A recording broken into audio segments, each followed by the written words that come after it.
Namaste.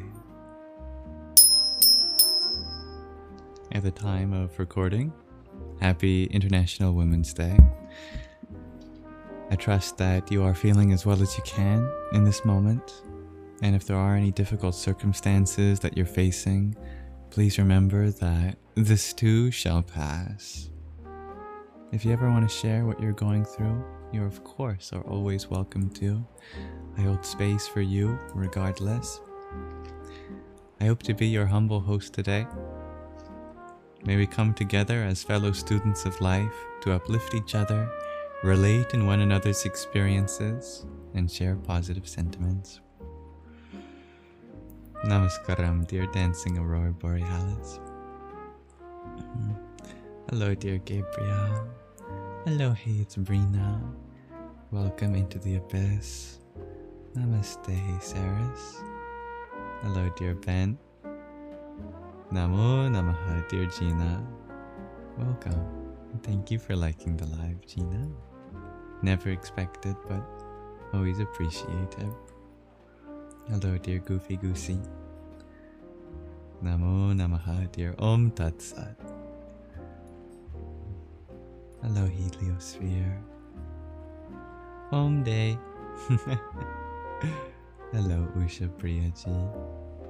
How are you all feeling? I'd love to know.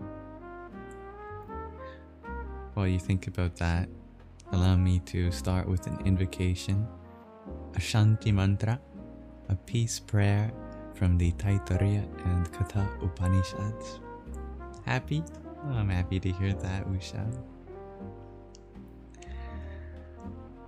Om Sahana Vavatu Sahanao Bhunaktu Sahaviryam Karva Vahai Tejasvinavadhitamastu Ma Vidvishavahai. Om Shanti Shanti Shanti. Om. May the Divine protect us both together. May the Divine nourish us both together. May our studies be vigorous and effective, and may we not mutually dispute or hate any. May there be peace in us, may there be peace in our environment, and may there be peace in the forces that act on us. You're feeling good, Gina? I'm glad you're eating. Hello, dear Lauren. Dear Krishna, you share you just got off Kirtana. How are you feeling? Feeling the bhakti flow through you? You're good, Saris. I'm happy to hear that. I'm feeling good too. Thank you. Good evening, Sazrar. Thank you, Gina, for blessing us with a trio of roses, starting off our Sangha today. Harihi Om Tat Sat. And Sazrar, thank you for your heart, me too. Jai Sachitananda. You're feeling lighter, shared Krishna. You can breathe easier. Oh, good. And thank you, Gina, for another heart, me too. And thank you, Danny, for the heart me you sent. Feeling the love already. Hare Krishna. Thank you, Julie. Hello, Aurora. Oh my goodness. You're either waking up very early or you're up very late. I'm happy to have you here in this moment regardless. Dancing Aurora Borealis, you're feeling a bit stressed and tense, but looking forward to the Sangha. I pray that you find peace and relaxation here. Hello, Raven. Heliosphere, you share that you're struggling, but seeing such a beauty makes it better. Well, you're absolutely allowed to be struggling. Yeah, we've got jazz music on in the background tonight. Hello, dear Assad. Hello, Linda. Krishna, you're wondering what mantra is on my mind right now. Right now, the mantra. Om Namo Bhagavate Dakshina Murtaye Mahyam Medham Prajnam Prayacha Swaha.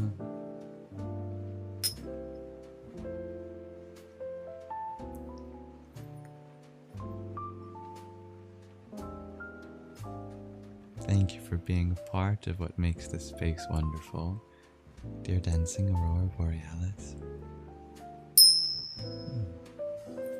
Dear Strando, no, I do not have podcasts on Spotify. Well, I used to have, I think, one episode a long time ago. But no, you can consider this to be a podcast, one that you get to interact with even better than a podcast. Thank you, Aurora, for your rose and pair of tiny diamonds. Yippee! But I do upload all of these live streams onto my Yamsox Lives YouTube channel.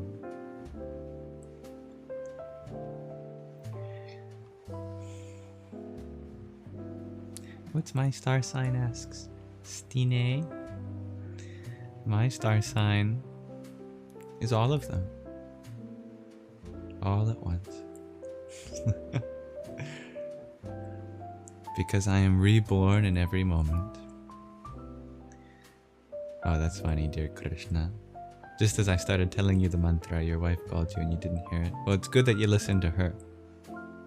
It being International Women's Day, she definitely deserves the attention priority. But I also messed up a few syllables, so I'll do it even better this time. It was Om Namo Bhagavate Dakshina Murtaye Mahyam Medham Prajnam Prayacha Swaha.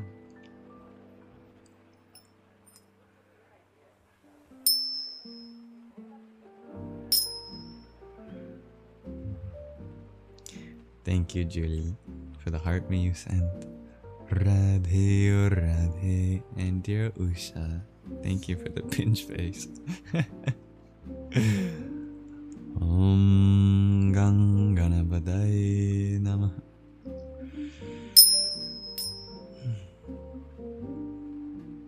Thank you, dear Hey, Sabrina. You as well. Namaste, dear Miyananda. Now, I would love to continue where we left off in our book, The Journey Home. This will be our Shravana portion of our Sangha, dedicated to listening, and I love to listen with you as we read. And then my attention shall return on the comment section after our short reading. And hello, dear Seaflow.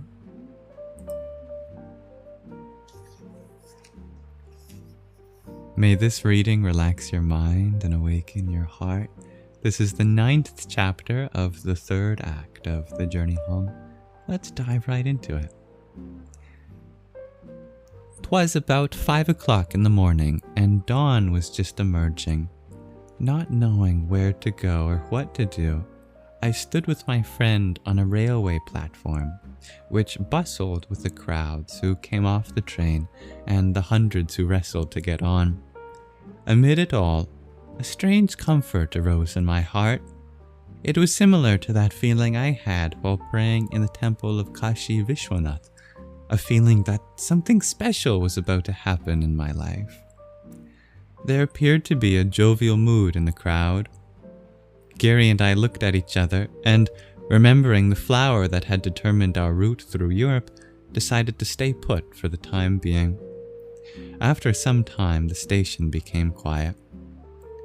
I saw some sadhus sitting some distance ahead in a circle on the platform. I gestured to Gary to wait, and I approached them. "Excuse me," I inquired. "Where are we?" Saying nothing, the sadhu stared up into my eyes as if he had been waiting for me. Rising to his feet, he broke the silence. "This is Mathura, Lord Krishna's birthplace, and today is Janmasthami, Krishna's birthday. On their invitation, Gary and I walked with them to the place where the Janmasthami festival was being celebrated. As we approached the main gate, an elderly sadhu turned to me. "Do you know about Lord Krishna?" "Not very much," I admitted. I knew little more than that he was the blue boy in my picture, that his name appeared in the mantra that Mother Ganga had let me hear, and the story of how he broke the clay pot and fed butter to a monkey, or to monkeys as a child. "Could you tell me more?" His face lit up with enthusiasm as he repeatedly rubbed his beard and began. "Krishna is our name for the one God of creation. He is without beginning or end, unborn and undying. The Lord resides in his supreme abode, but by his sweet will, he has taken birth in this world many times and in many forms throughout human history, all to show us the way out of suffering and into spiritual happiness." The sadhu pointed into a large courtyard teeming with throngs of pilgrims. "In this spot, Lord Krishna first appeared on earth 5,000 years ago. Come, please join us in this celebration." What I saw inside spurred my curiosity. A massive mosque towered over a tiny underground temple for Krishna. "Is there some reason there is a mosque at Krishna's birthplace?" I asked our self-appointed guide. Previously, this was the site of the Adi Keshava Temple, one of the greatest monuments in the world, but in the 17th century, the Mughal Emperor Aurangzeb destroyed it and built a mosque in its place. "Why?" Gary asked. The sadhu shrugged his shoulders to convey his helplessness. I suppose this was his way of showing the superiority of his religion and his power over the subjugated Hindus. A powerful smile crept back onto his face. "But there is a plan to build a majestic temple for Lord Krishna just beside the mosque. Soon it will rise. Anyhow, this place is sacred regardless of what man does to it. Now, let us go in and celebrate." The mood inside the courtyard was indeed one of celebration. Thousands of worshippers stood in line to enter the small underground temple of Lord Krishna, and legions more gathered above. In every direction, people were celebrating. Hundreds danced and chanted to live music played with drums, flutes, and cymbals. Elderly scholars claimed their places and lectured to their followers, and on a makeshift stage decorated with bright-colored cloth, strings of flowers, and painted backdrops, stage actors in extravagant costumes relived the story of Krishna's advent. Meanwhile, priests poured oblations of clarified butter into a sacrificial fire while chanting mantras from the Vedas, or ancient Sanskrit holy books. Smiling and singing, devotees tossed colored powders on one another as they roamed about from one event to another. We even saw Hindus with clay markings on their foreheads and bearded Muslims wearing their traditional caps, laughing and dancing together, absorbed in the festivities. The recluses celebrated too, sitting on the sidelines softly chanting and fingering their prayer beads. During the festivities, lectures, songs, or conversations, I frequently heard devotees say the word Vrindavan. I could sense how dear this place called Vrindavan was to them. We spent all day absorbing the wonderful sights and sounds of the birthday celebration. As midnight approached, swarms of people streamed through the lanes that led to the Yamuna River, crowding into the Dwarkadish temple near its banks. According to the scriptures, it was at midnight that Lord Krishna appeared in the city of Mathura. Now everybody waited for that moment. Although the temple was already packed with thousands, a steady flow of thousands more managed to stream in through the door. The police tried to control the crowds in vain with long bamboo sticks. Neither Gary nor I had ever seen such massive crowds. To get a better view, we climbed up 2 pillars in the temple hall and looked down upon this astonishing scene. We scanned the multitude, which vibrated in anticipation. When the clock struck midnight, the doors of the inner sanctum swung open to reveal the altar of Krishna. A tumult of joy rose like a tidal wave. Enthralled, the people in the crowd were oblivious to being shoved and crushed. Old and young, male and female, rich and poor, all merged together with palms joined in prayer and eyes glossed with devotion. Small circles of villagers sang their own special songs, while everyone else laughed, cried, danced, and exuberantly called out Krishna's holy names. For Gary and me, clinging to our pillars, the eagerness of these pilgrims was astounding. About 3 a.m, we found a place to sleep on the bank of the river Yamuna. We were told that this particular place, Vishramghat, was where Krishna personally took rest on occasion. The next day, as we strolled through the lanes of Mathura, 4 well-dressed young men rushed out from a tea stall to greet us. "We are proud to see foreigners in our city," the leader said. "Would you care to meet our revered guru?" "Sure," Gary replied. "We'd love to meet him." And at this point in the story, I did want to share a little trigger warning. Nothing graphic is depicted at all, but someone does attempt to sexually assault our author.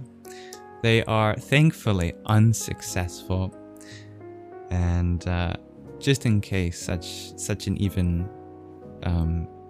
a small description would be alarming for you in any way, maybe you can come back in a few minutes.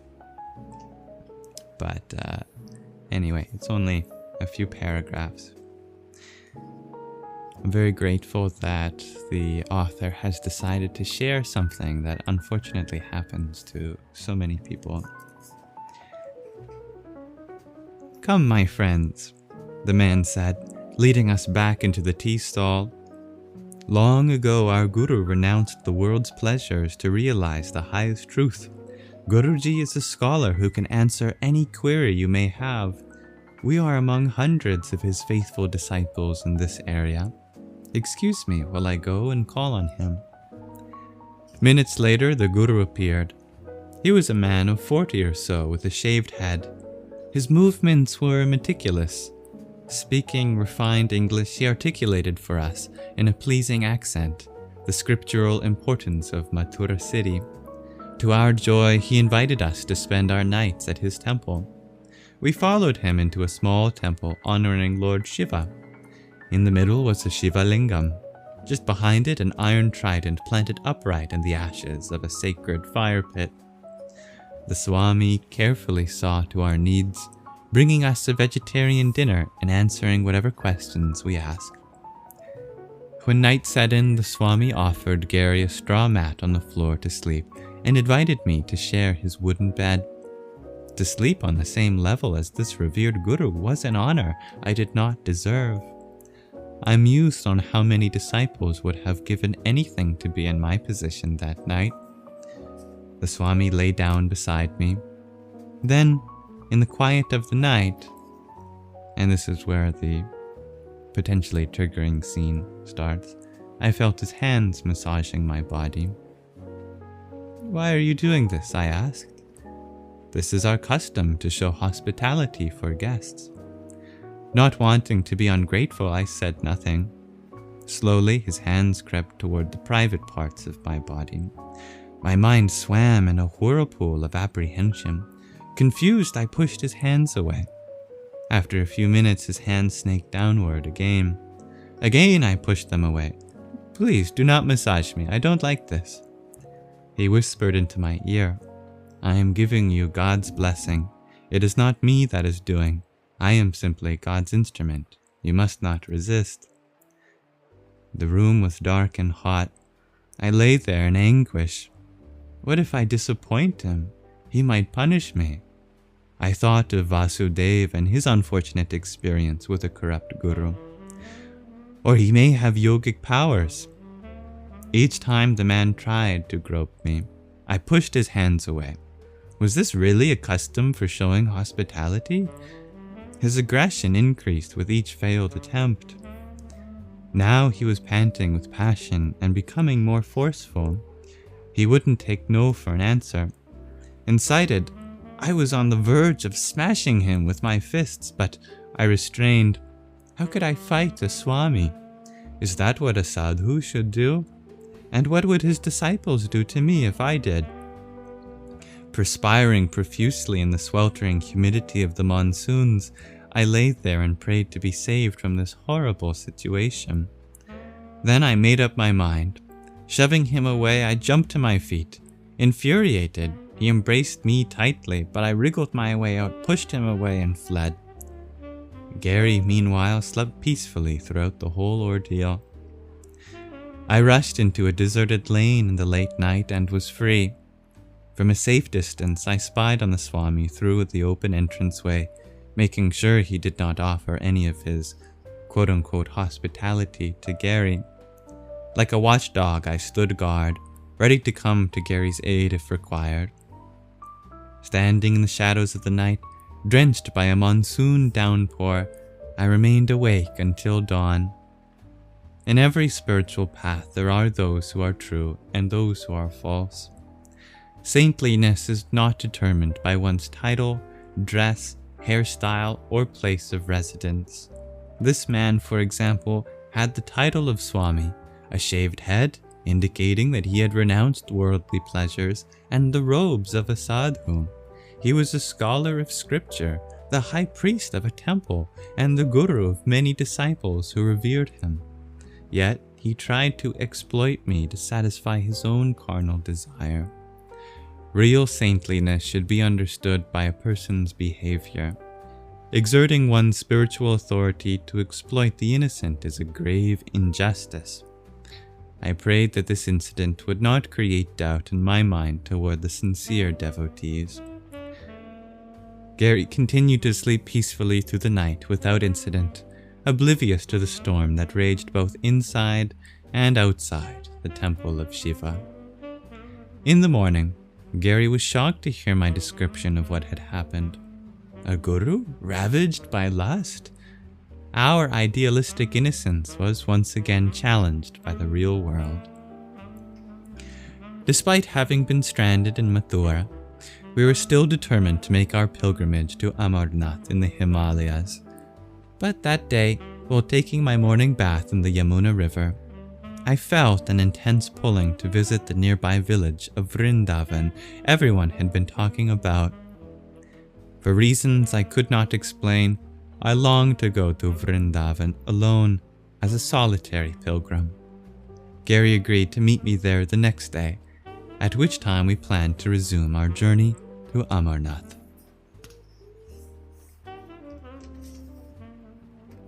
Thank you for listening.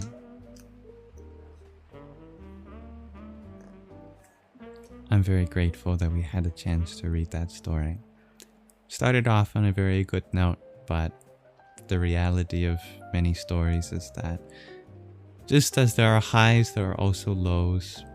And I think it is important that we create spaces to talk about these things, because if we try to hide the reality of the fact that people can be taken advantage of, then that wouldn't be any more helpful. But anyway, that's the end of the 9th chapter and of the 3rd act. It's also the end of the 3rd act entirely. So next time we shall begin the 4th act, which is titled Forest of Grace.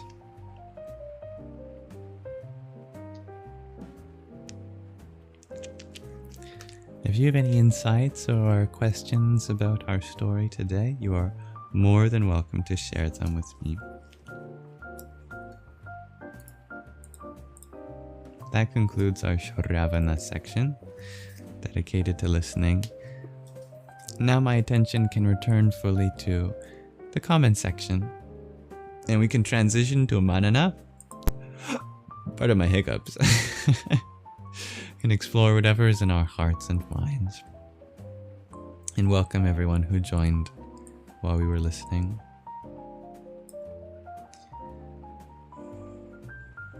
Thank you, dear Jacqueline. And thank you, Jose or Raul. Hello, Maddie. Hello, Jake. Hello, Truth Seeker. Welcome, Marcy. You have lo mein and veggie stir-fry sangha snack.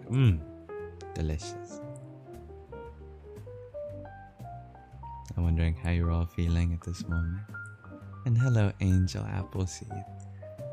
Nice to have you here again. User 821, you share that the painful lessons of material existence only increase on the spiritual path. That can be very true. On the spiritual path, we are face to face with all of the lessons that we have been avoiding as well. These karmas come out for us to finally be done with. And thank you, dear Franklin, for the heart me that you share. Om Namo Bhagavate Vasudevaya. Thank you, Truth Seeker, for the heart me you sent as well. Jai Sitaram. Raven, you share that you realized today if you could time travel to yourself as a teen, you'd say life will be way cooler than the dreams you have now. And you were bawling with joy and gratitude. Such healing. I love that. And that's a good reminder to us all. Not only is there a way to heal that inner child within us, or inner teen, which is absolutely still a child. I'm 23 and I still consider myself a child, so teenage years are definitely no less. But also, we have the ability through your words to realize that if we are feeling like our visions for the future are limited in any way, that so too our future selves may look back and affirm us that it definitely gets much better than we think it does.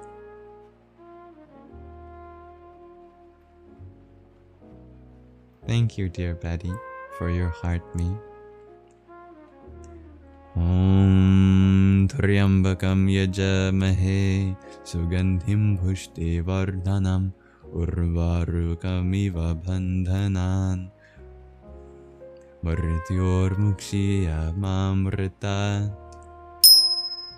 Thank you, Kim, for the heart me you sent too. Om Namah Shivaya. We're all just a bunch of big kids. Absolutely.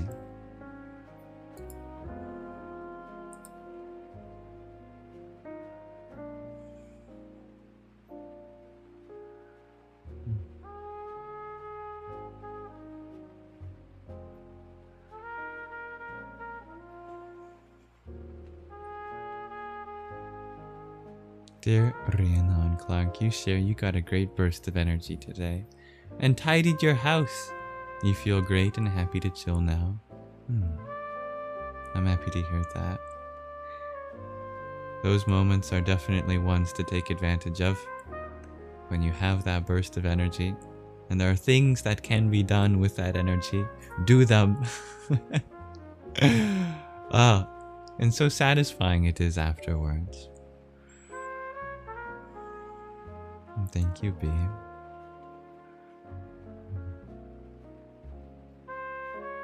Hello, dear Chloe.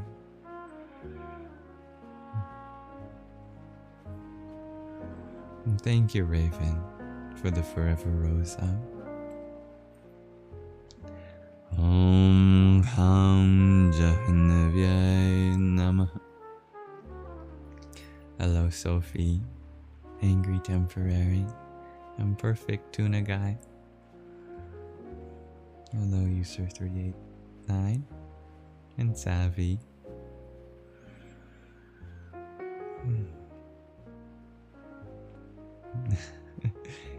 It was well weighted. Congratulations on your patience, dear Rihanna. Dear Chloe, you are crying for your father? Oh, no you're not. Sorry. TikTok auto-translated the mantra that you shared. Om Kriya Babaji Namaha to I'm crying for my father.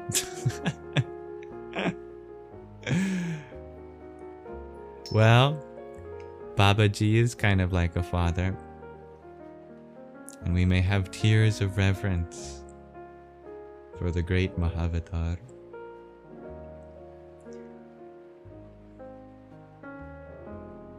That's a good question, G. I'm happy to answer. Is it a safe space to discuss tonight's read in reference to sexual assault? Absolutely. Yeah.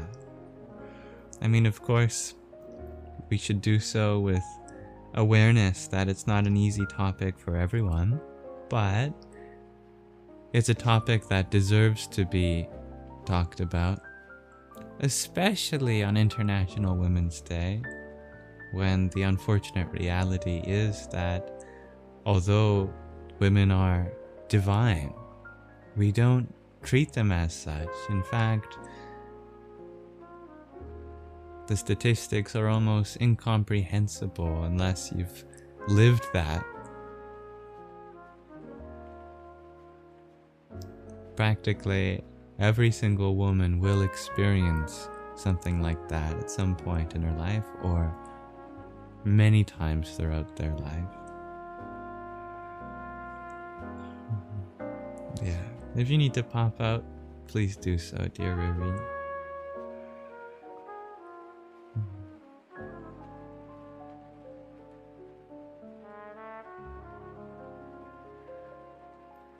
I do like that mantra, dear Raisin Brand. Om Mani Padme Hum. Oh, hello, dear Jesse. Ah, he's trying to remember the Om Gang Ganapataye Namah.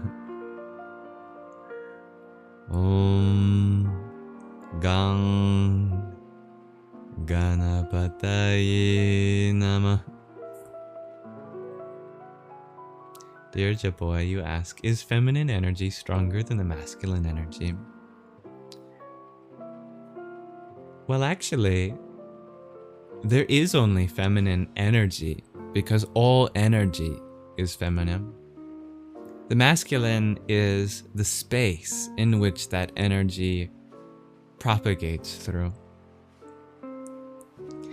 If you think about the two parts of our existence, the space, and then there's what occupies the space. The space is the definition of the masculine, the Purusha. And what occupies the space, the energy in all of its forms, that is the feminine. So, feminine energy is more powerful than masculine energy because masculine energy doesn't exist. So it's vacuously true in that sense. In fact, one of the words for the feminine in Sanskrit, Shakti, translates to power. Feminine is power herself. Power is an expression of the feminine. A lot of us get it reversed in the modern world because so many men are trying to take power over others and we've associated masculinity with men, then that means the masculine are the ones that have power and the feminine are the ones that are vulnerable. But if we go back into ancient times, the original idea is just the reverse.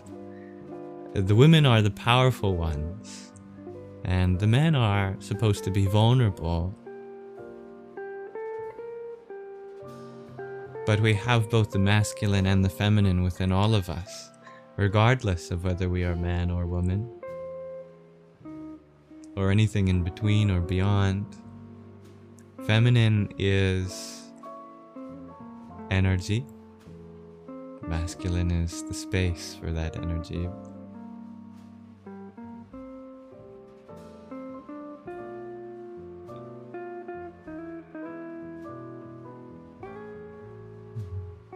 Rhiannon, you share that when you experienced being taken advantage of, reporting helped you move on, but it took you 11 years to speak out. That's a very powerful idea, that sharing your story helped you heal in a way. Yeah. I'm sorry that it took so long, but absolutely better late than never. You're very welcome, Raven and Jesse. Dear G to Infinity, you share, the more you learn about people, the more you see how common SA is. Absolutely. When we can communicate honestly, openly,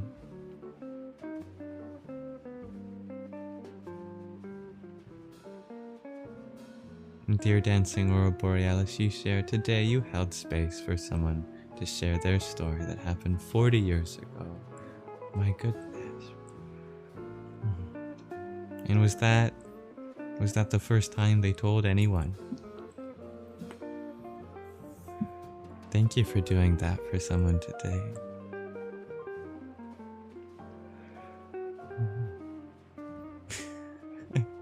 I'm 23. Dear Oedipus.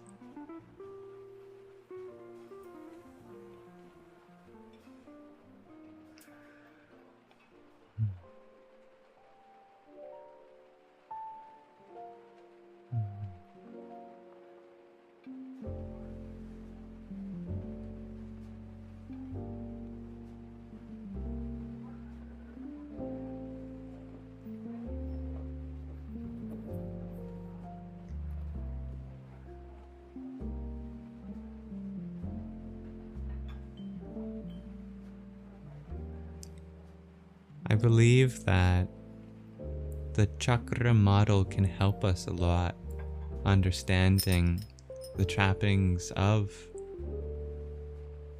the way that sexuality can be unhealthily expressed, because in this model there are 7 energy centers, and the lowest one is the root. And the second lowest one is the sacral. And it's in the sacral that sexuality is found, as well as our creativity. And when we rise in our energy from the root, we have to pass through the sacral. And unfortunately, so many people, they feel themselves rise from the root, because for most people, their energies are latent, just stuck in the Muladhara, the root. They don't even know that there's higher energies than that. They feel stagnant. And then the moment they go beyond that, they go, wow, what is this higher energy? That's their sexuality. They think this is the highest thing. Little do they know, there's 5 chakras higher than that. And so they go and they exert themselves, and then they return, and they get stuck in this loop, going from the root to the sacral, from feeling fatigued to feeling they have to express themselves sexually, and back again. But there's a way to climb through that without getting stuck in that loop, which can lead to all sorts of unhealthy habits. And that's through creativity. There's procreativity, and then there's creativity. If you channel that same energy instead of creating an experience biologically, but you do so through some other medium. For some it may be art, for some it may be music, for some it may be dance. Whatever your creative inclination, and everyone is creative, that is yours to rise in your energy through. And that is right, dear Dr. Camellia. Akasha is space in Sanskrit. That's where we get the word Akashic, that you may have heard in spiritual circles, for the Akashic records, the records that space itself has been imprinted with.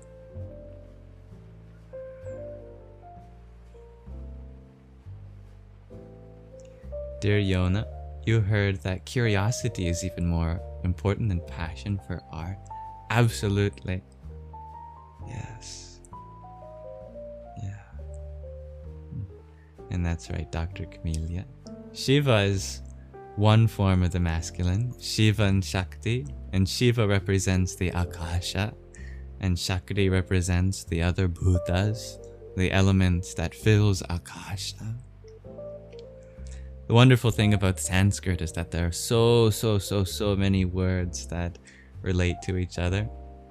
Shiva and Shakti, Prakriti and Purusha, Saguna and Nirguna, Brahman.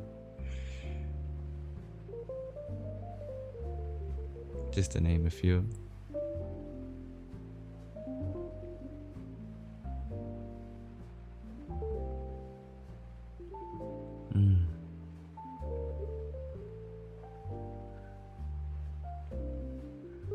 It was not the first time that someone shared that story with you, dear Dancing Aurora Borealis.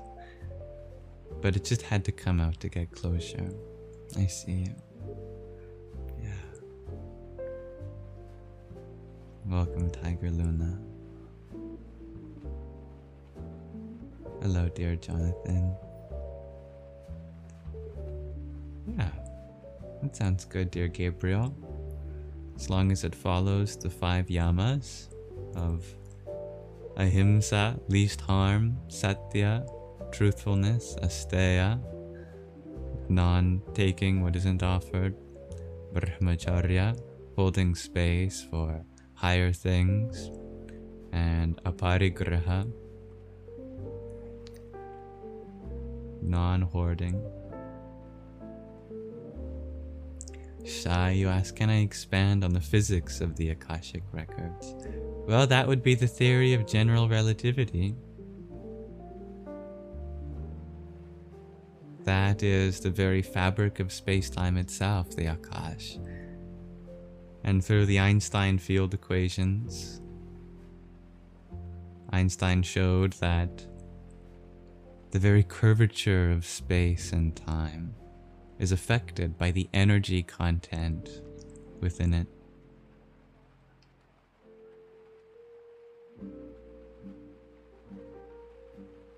I'm happy you remember, dear Jonathan.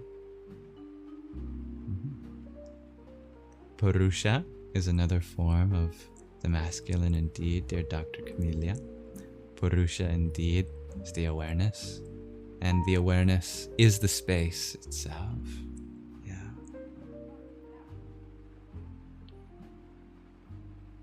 Sanskrit reveals itself, and also just being in the context of these kinds of lectures. Not that I'm lecturing, but in places where these subjects are discussed, you naturally pick up on these things. So don't feel like you have to go anywhere or memorize anything. These things happen naturally. Thank you, Tan Hao Yu, for your heart me. Om Kam Namah Prajapataye. And Shai, thank you for your heart me. Radhe Radhe.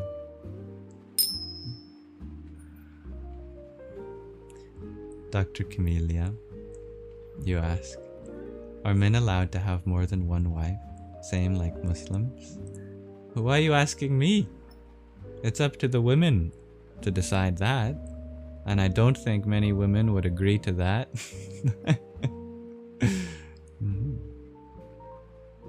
Yeah. What two people do is not just the person's decision, it's the other person's decision also. Yes, there can be healthy polyamorous relationships, but it is up to everyone's consensual agreement.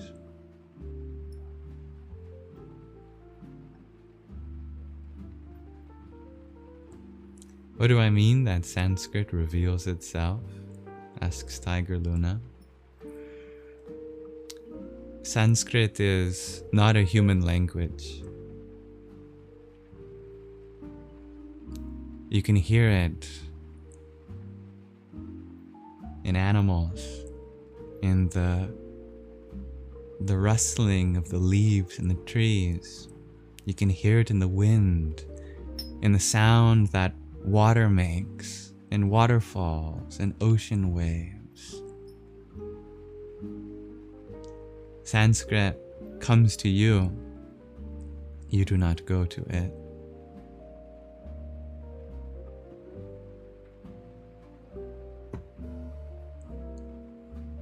Dear Yona, you study religious studies. What is my own religion? My religion is my humanity. And within my humanity, we find all the world's religions.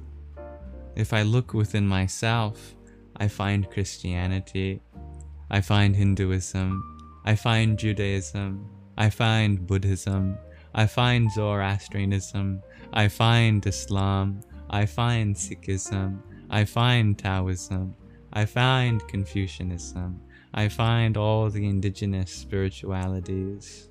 All traditions are found within our humanity. So our humanity is our primary religion. All religions are just different forms of our humanity.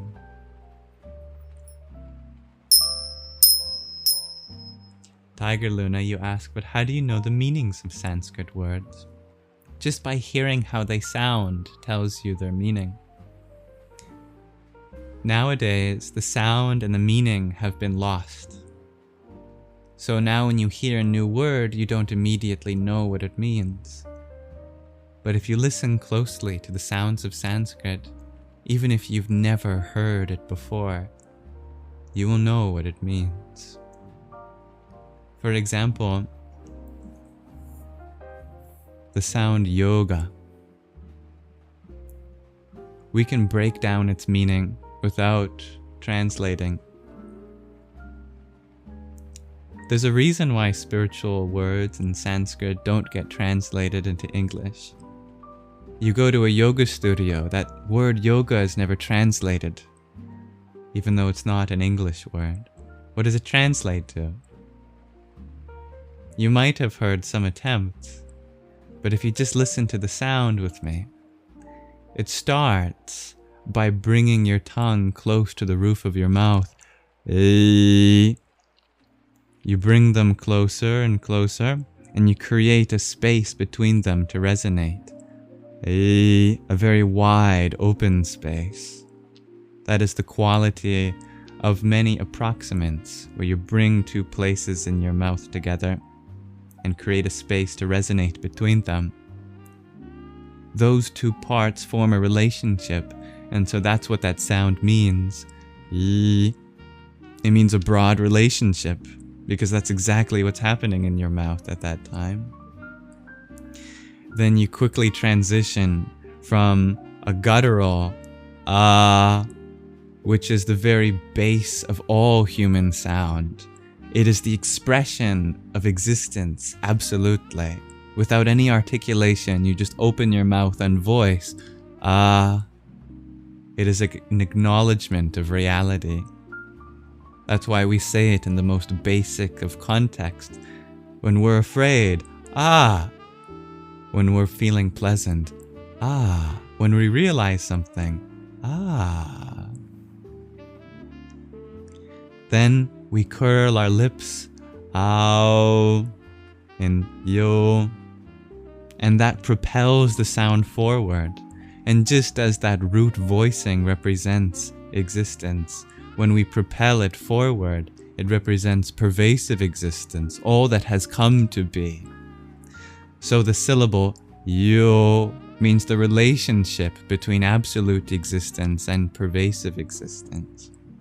In other words, the relationship between the ultimate reality, our source, and us as that which pervades it.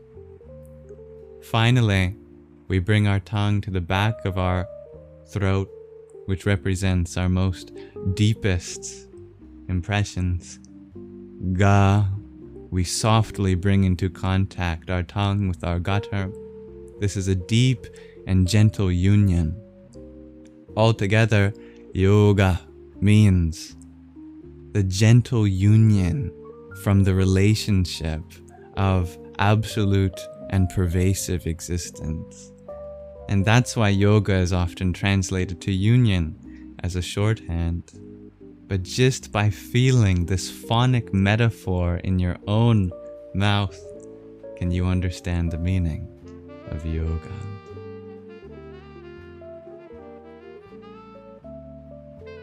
Do I have any other examples than yoga? Something you wouldn't know, so you can test this. A word you don't know in Sanskrit? Sure. I'll do a nice rare one for you.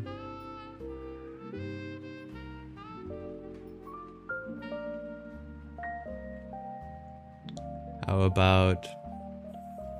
I should give you one that you can actually pronounce. Hold on, let me think again.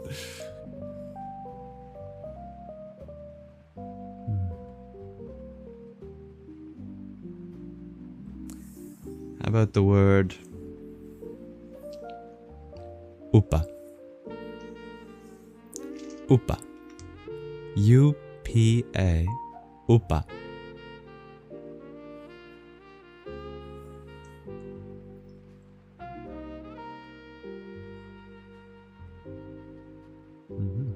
So which books have I read? Weren't you listening? No books. Sanskrit reveals itself. Thank you, dear Giuliano, for your team cheers. Om Namo Bhagavate Rudraya. And thank you, dear Gina, for your pair of roses. Hare Krishna. Isn't that Korean for uncle? Probably. I believe you, dear Morgan Prabhu. But in Sanskrit, what does it sound like? What relationship is forming with the different parts of speech when you share that word? Dear Tiger Luna, you ask, have I always been a genius? Well, thank you, but that's a heavy label that we must widely appreciate within everyone. Or did this knowledge arrive after enlightenment? There is no after enlightenment. There is no before enlightenment. We all have innate knowledge within us in this moment. It is not held by any people in particular. Anyone in my position could share these things. It's the position that I've been put in that allows me to draw from these things, not the person I am. The personage has nothing to do with what is being spoken.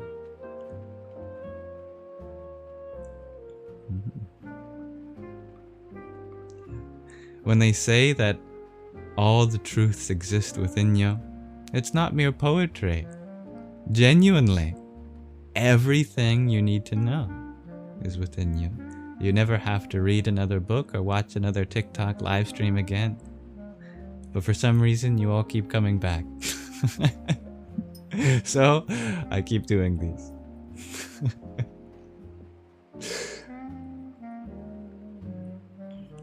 Dear the white moth, you ask, do I believe in fairies?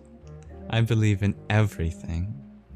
All that can be imagined exists. Most of it exists in a potential state. But sometimes that potential manifests physically also. All stories, all visions, all ideas, there is no such thing as fiction.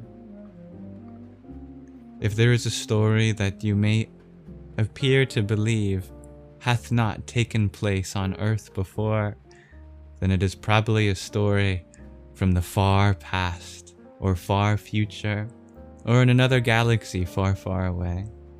But all of it happens.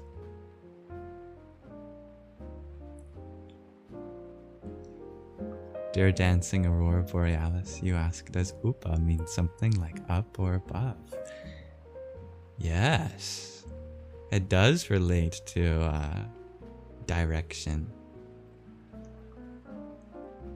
Yeah.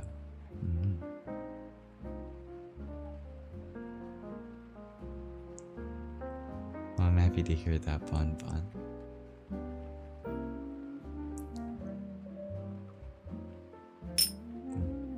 I can always be more in tune, dear Rhiannon Clark.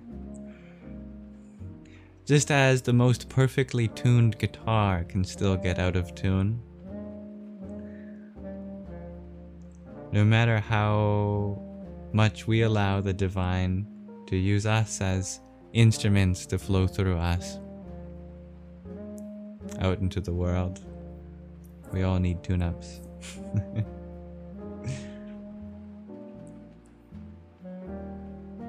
No, it's not easy. I agree, dear Yoma.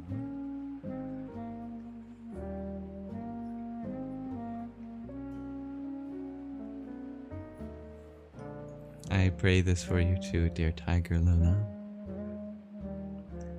Om Dakshina Murtaye Bhagavate Mahyam Medham Prajnam Prayacha Swaha. Thank you, dear Bon Bon, for your rose.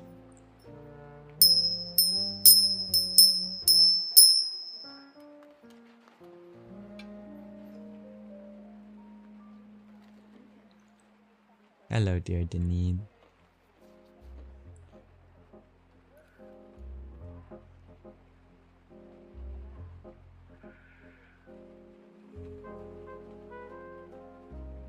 Fairies are very sensitive, shares Arwen, but also mischievous, and they love things like laughter and artwork.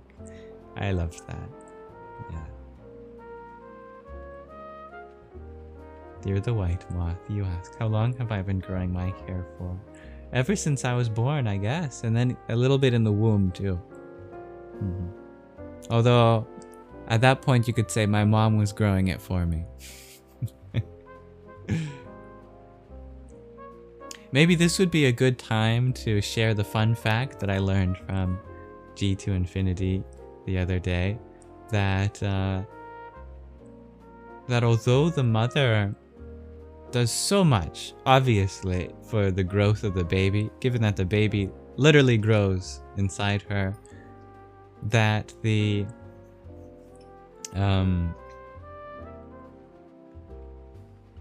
why did I just forget the name of the other organ that's also growing inside the womb? Oh my goodness. The placenta, thank you. Yes. The placenta's genes are predominantly activated by the father. And the placenta, of course, is so vital for the growth of the baby too. And the quality of the father's genetics plays a huge role in the quality of the placenta too. Especially the epigenetics of how healthy the father is in the moment of procreation too. Whether they are under the influence of alcohol, or if they are an alcoholic, or if they are engaged in any sort of addictions. The state of their mind plays a huge role too. So on International Women's Day, I think it's also a good thing to be mindful of this.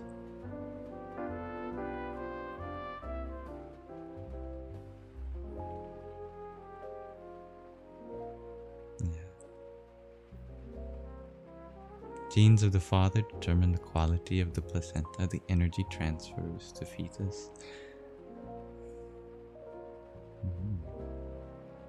This is all to say the act of procreation is very sacred. And therefore, even if you, as the mother, are feeling healthy in your body, make sure your partner is healthy in their body and mind as well.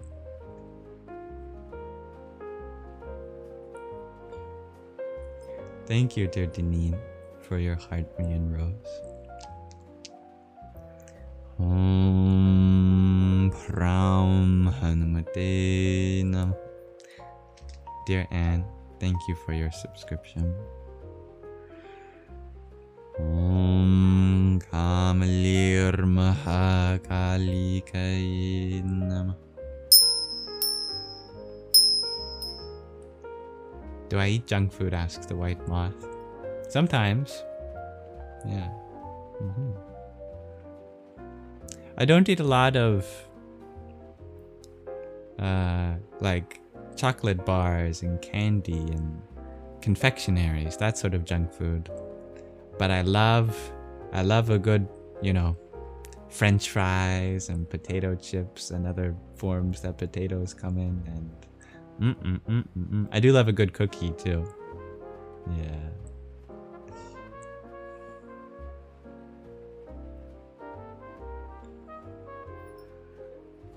That's very interesting too, dear G. The gender of the fetus is determined by paternal genes. How interesting. Dear Laura, you ask, how do I care less about what people think of me? Or how do you care less about what people think of you in general?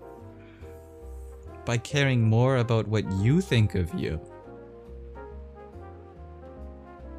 Because the mind hardly works in negatives, but it works well in terms of positives.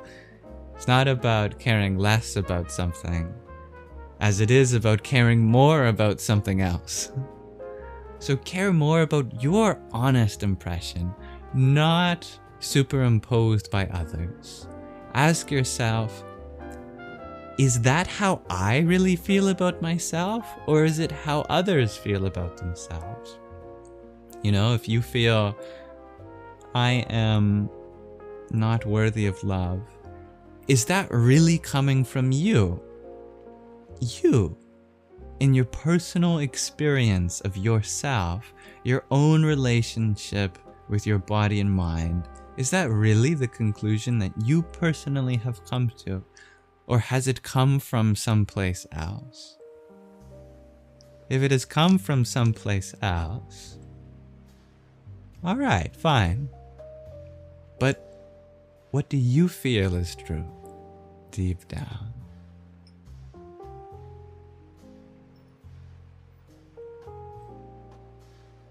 And besides, you don't get to control what other people think of you, but you do get to control what you think of yourself.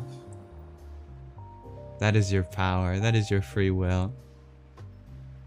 And thank you, dear Liv, for your rose. Om Namo Buddhaya. Hello, dear Melchizedek. Dear Rhiannon.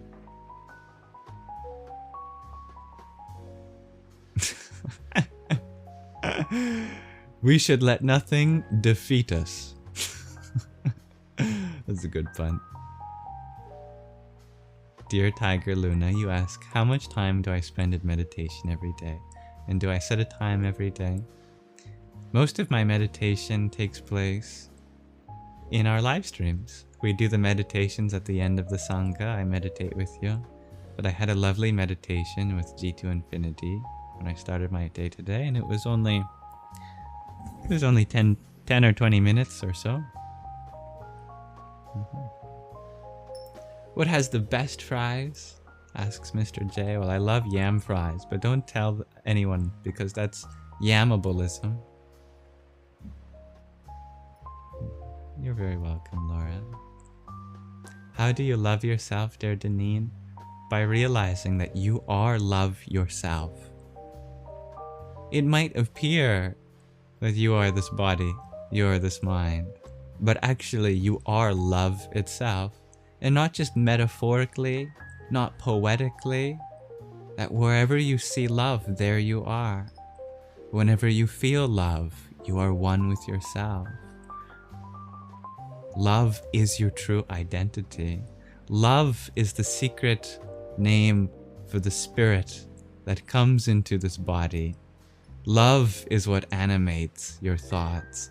Love is the source of all things that come in your life. And that you are Tattvamasi. So you don't need love because you are love. Abide in your own nature. There is infinite love there. Dear the Divine Feminine, you ask how to deal with a partner who pouts and gets distant. Well, they don't sound much of a partner. Are you sure they're a partner?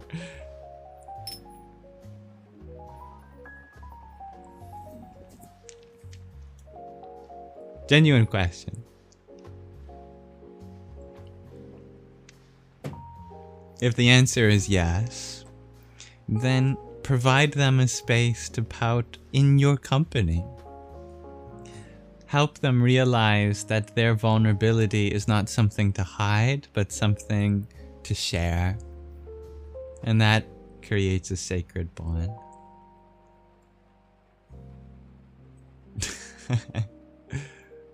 No, that's not true, dear Fricklenberg. No matter how many beads I wear, it does not make me holier. I just like them for personal reasons. Dear Adkins, you ask, was I raised in the spiritual way by my parents, and from what age? I was not raised spiritually. I was just raised with love and acceptance, and my parents instilled on me that I could choose any path that made me happy, and I wish that to be a possibility for everyone.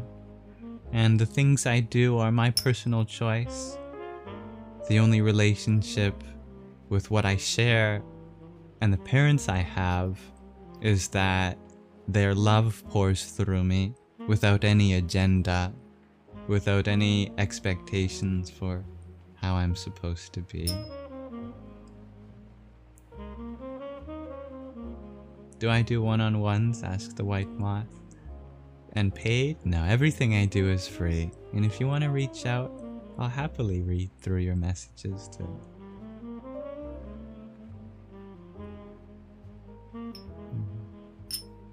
You've never had a man like that before?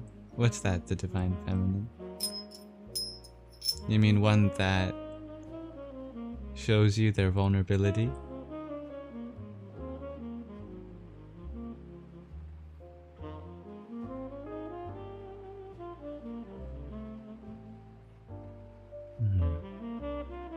What kind of TikToks have you been watching, dear Lizzie? Oh, you've never had a man that pouts? Oh, we all pout. Yeah. Sometimes we hide it. Sometimes we kind of hide it, but yet we let the other person know. I'm going to hide and pout. And sometimes we share it, and it's a beautiful thing to share our vulnerability. Thank you for your presence here, Yona. Bye-bye. Hello, Sabina. Thank you, Liv, for your hand hearts too. Om Namah Shivaya. Wow, those wild rabbits are definitely meant to be, and certainly from Mother Earth. This I know. Now, I have a question of the day for all of you. Today I ask, when is it safe to be vulnerable?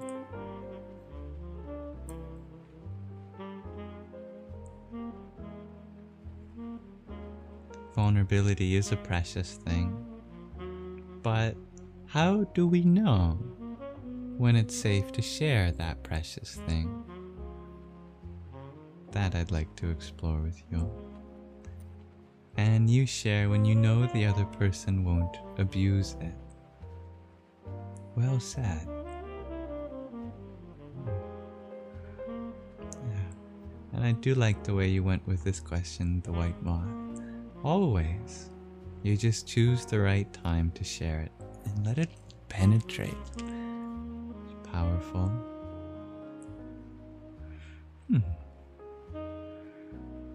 I see the way in which you mean this too, dear Raven. That safety is unimportant. Be vulnerable.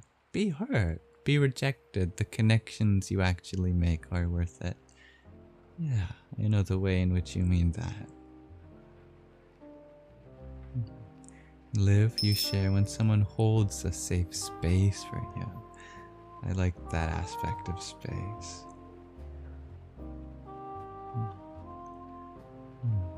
You're allowed to share, dear Lizzie. Taylin, you share. Never. People are scary and only out to get you. Just kidding, but it's your deepest fear. And thank you for sharing that, Taylin. Thank you for your love, dear Denise. Kimmy, you share that you struggle with this. When you are vulnerable, you feel very ashamed after, and you don't know how to change. Maybe you don't need to change, and the feeling of needing to change is the shame that you feel, and so allowing yourself to be exactly as you are is perfect.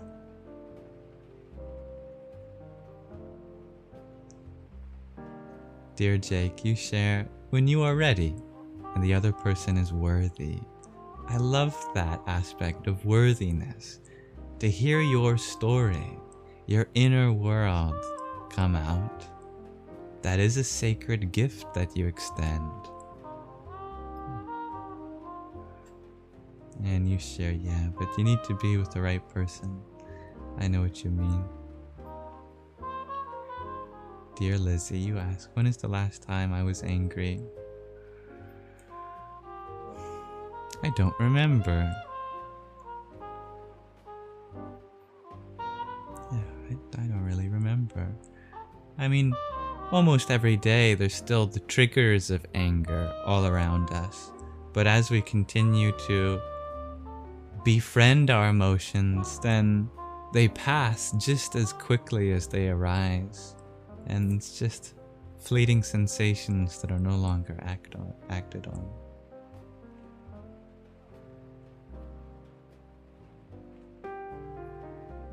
And I'm definitely no saint. I just don't remember the exact last time. But I have certainly been angry throughout my life. Laura, you share that vulnerability is a human truth. To be vulnerable with someone is to strive towards connection. Yeah, I see that. Dear Riri, you share it's always safe when it becomes all you do. That is a fantastic view. If you allow yourself vulnerability in every moment, knowing how to flow and adapt then you manifest the safety.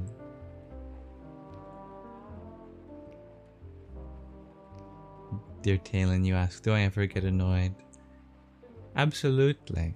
Yeah, but I recognize that it's my limitation, if ever I do. And each time I do, I hope to reflect so that I ask myself, what is it about myself that I'm really annoyed by, rather than anything external to me that I may love and accept. Dear Dr. Camellia, you ask, can I meet a follower for private conversation?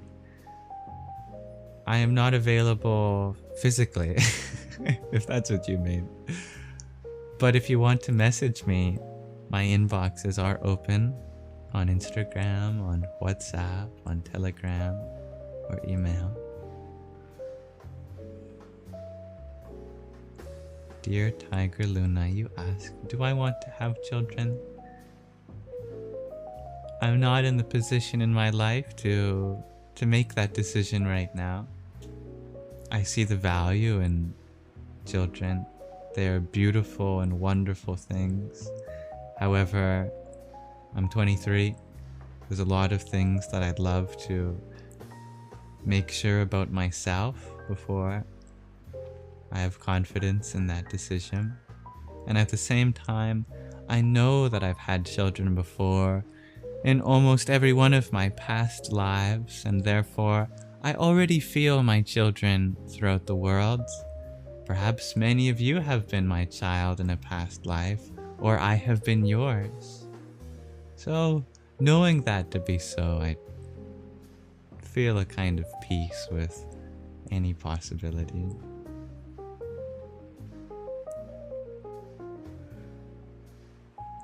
Dear Raven, you share that Jesse shares, in reference to our question of the day, you build trust with people, and even then it's not entirely safe, but that's what vulnerability is. That's very wise, dear Jesse. Sarah, you ask, why does it feel scary and intimidating to be vulnerable with someone, in a way? Because you are revealing your true self, something that we often hide, mask, or even run away from. Maybe parts of ourselves that have been taken advantage of or antagonized by others unnecessarily in our past.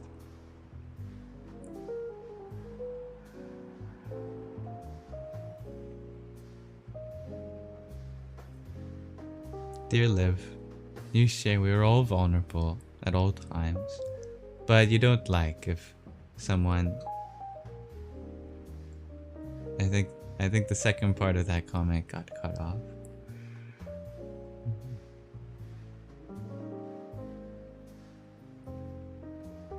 What do you mean, dear Sabina? Kids are a lot of work. That's true, dear Anne.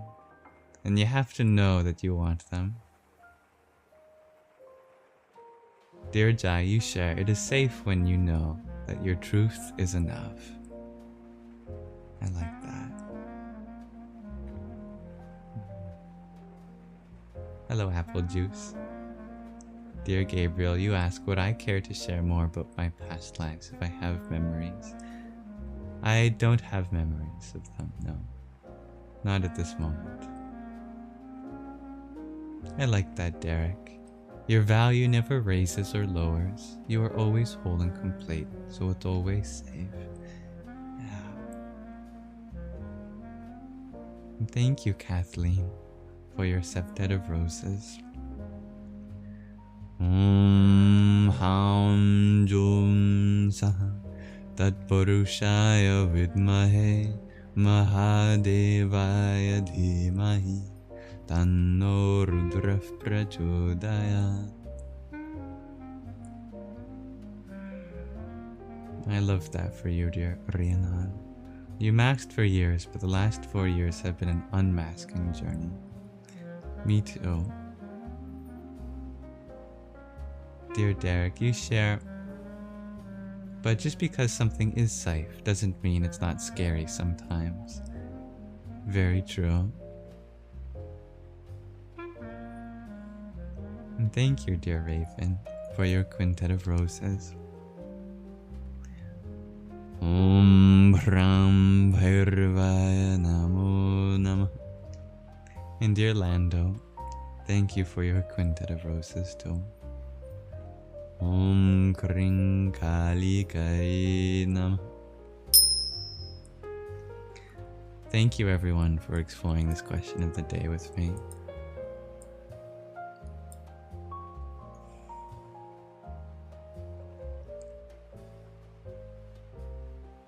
I find such vulnerability in all of your answers. And as such, I'm very grateful to hold such a space where that can be shared. And if there's anything I can do to make this space more safe, please let me know. Dear Gabriel, you share, it's off topic, but could I share a little bit about how in 8-dimensional hyperspheres, the voice of God? You remember an old video I made where I talked about group theory and some mathematical structures that really fascinate mathematicians. Yeah. And that's related to lattices that have a lot of symmetries in 8 spatial dimensions, like the E8 lattice, and how that serves as the vertex net for the most dense hypersphere packing. Yeah. People were fascinated by these really beautiful mathematical structures, and one of the quotes was that the only way to explain it is it's the voice of God. And what the mathematician meant was not that the structures are the voice of God.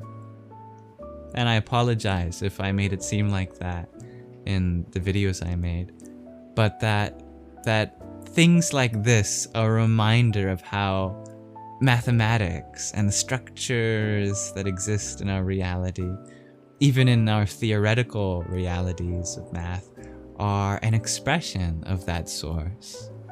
That the divine sings in equations and relationships that populate our world inside and out. And I think that's just really beautiful.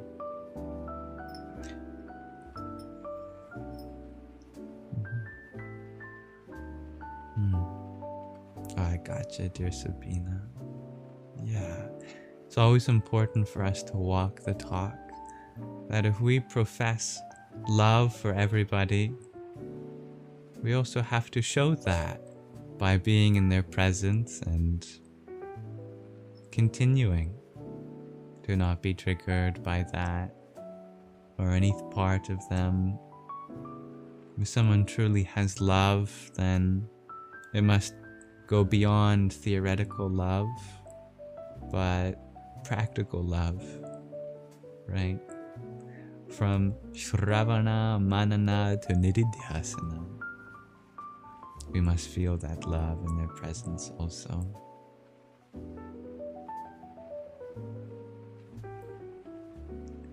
Hello, dear random guy. Dear Lord, can I please share about the concept of the third eye? I'd love to.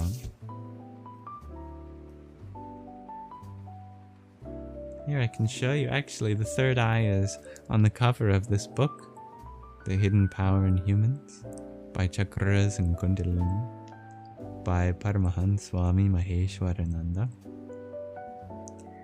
There's lots of different iconography there, and we can go into that. But in simplest terms, the third eye means seeing not just with your material eyes, that everything you see is just worldly, made up of atoms, but you recognize the divine within it all. Just like you may have heard someone say, the ultimate goal of devotion is to see God everywhere. That's what it means to have your third eye open. That if you can look at a baby or a flower or a deer or an ant or the sun or the moon or the sky or a tree or a mountain or a valley and go, I'm looking at the divine, then you are seeing with your third eye. Because these two physical eyes can only see the physical, but your third eye, so to speak, is able to recognize the divine that's beyond the physical.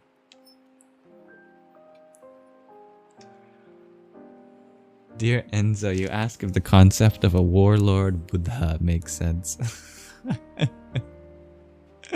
Only if the war is inside, and that what we have to conquer is the parts of ourselves that are untamed. But no, a Buddha would never conquer others or strive to wage war or end conflicts physically, because the Buddha taught non-violence and non-violent means of resolving things. Thank you, Ayura, for your heart knee. Om Hrim Namah Shakti Shivaya. Thank you. How do I pronounce your lovely name?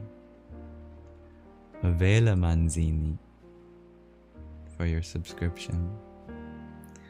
Om Madinaya Namah.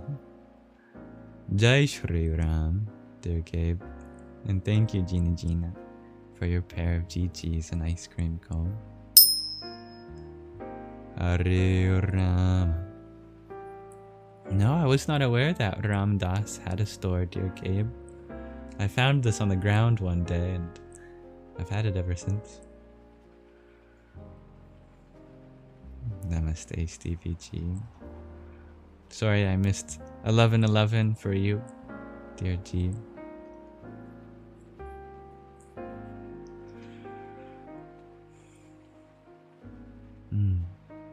A good reminder, dear Lando.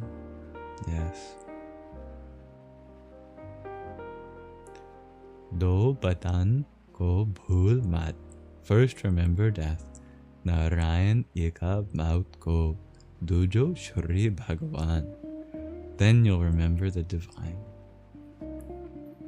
Hello, dear user 680. Thank you for sending the best from what you have to all tonight. And thank you, Movele Manzini, for your quartet of roses too. Om Namo Narayanaya.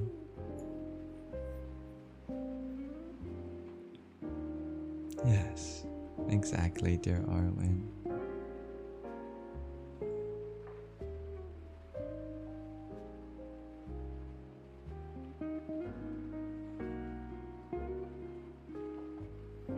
Dear Gabriel, you share that sounds very different from when you think about Krishna and Arjuna killing his teachers for a country. Actually, it's the exact same, because it's a metaphor for what's on the inside. In fact, part of the Bhagavad Gita, Krishna reveals the metaphor. He says, I am Kshetrajna, and you are Kshetra. Where they're fighting is called Kshetra, the field, Kurukshetra in fact. And Krishna tells Arjuna, you are Kshetra, you are the field where the conflict takes place, and I am Kshetrajna, the knower of the field, the witness inside you that illuminates it. It's on the cover of the book that I have here. The metaphor is that Arjuna, he is the charioteer. The chariot is the body. Krishna is the illuminator, the consciousness. And the reins are the mind. And the horses, there's 5 of them, you see? exactly 5 because it represents the 5 senses that are drawn this way and that way through pleasurable sights and sounds and tastes and smells and touch. Arjuna represents the buddhi, the intellect.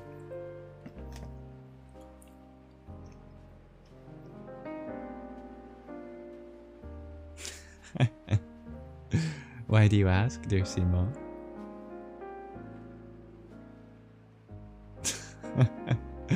Oh, that's funny, dear apple juice. Hello, dear brave Bella.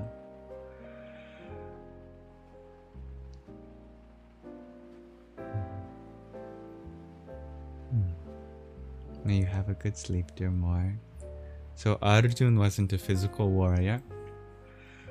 Who knows? The story is said to take place 5,160 years ago. I certainly was not alive at that time. But from the very Bhagavad Gita itself, Krishna teaches about how the story that they're partaking in is for everyone. Now, how can that be if not everyone is engaged in the conflict? Well, the conflict must be a universal one. And the most universal conflict there is the one that exists within us. And the symbolism of fighting our friends and family is because there's parts of us that we are in conflict with.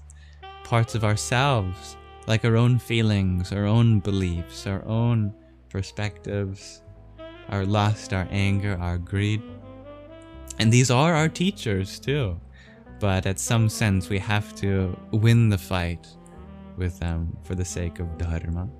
That's our duty. Dear Khalid, you wish I could take a look to Islam. Who says I haven't already, my friend? Salam alaikum. Thank you, dear Anna Poles, for your heart me. Om Namo Buddhaya.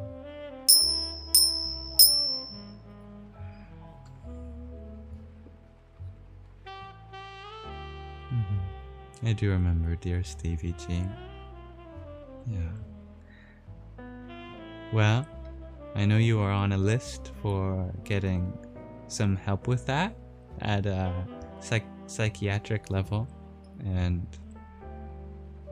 all you can do is take the best care of your mental health until then.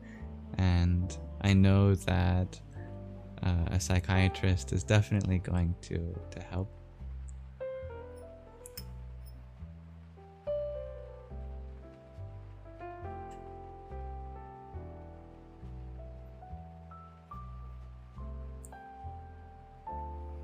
Now, why don't we take a little trip, because it's time for another episode of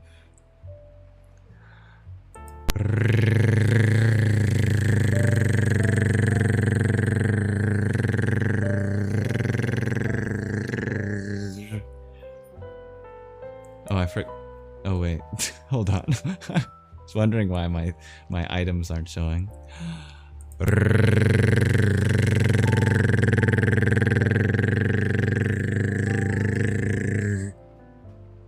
Ruminations, where we listen to the beautiful poetry of the Sufi mystic Rumi.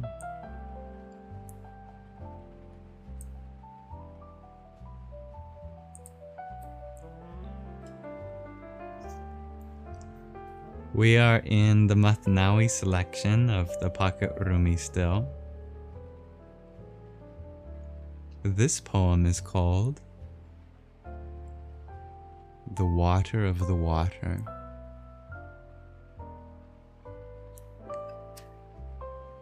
Day and night there is movement of foam on the sea. You see the foam, but not the sea. Amazing! We are dashing against each other like boats. Our eyes are darkened, though we're in clear water. Oh, you who've gone to sleep in the body's boat, You've seen the water. But look at the water of the water. The water has a water that is driving it. The spirit has a spirit that is calling it.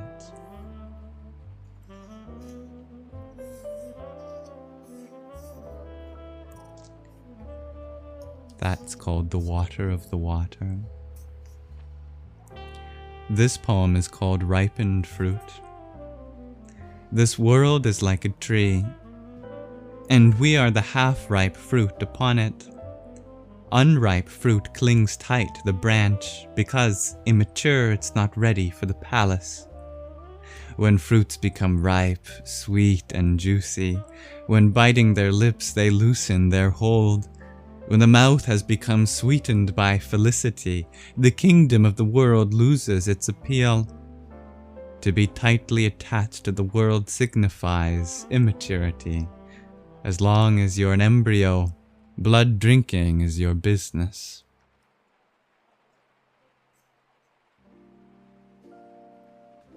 And finally, this poem is called Kernel and Shell. When the kernel swells the walnut shell, or the pistachio, or the almond, the husk diminishes. As the kernel of knowledge grows, the husk thins and disappears, because the lover is consumed by the beloved. Since the quality of being sought is the opposite of seeking, revelation and divine lightning consume the prophet with fire. When the attributes of the eternal shine forth, the cloak of temporality is burned away.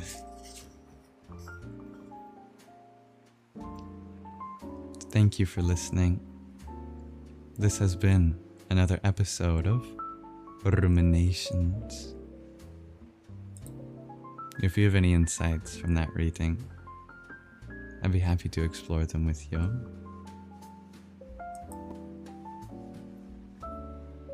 I don't know who that is, dear Jay. Yeah, that's a common misunderstanding, dear XO babe, that if you're interested, I'd be happy to inform you. So idolatry doesn't actually mean worshipping something physical in terms of statues or iconography.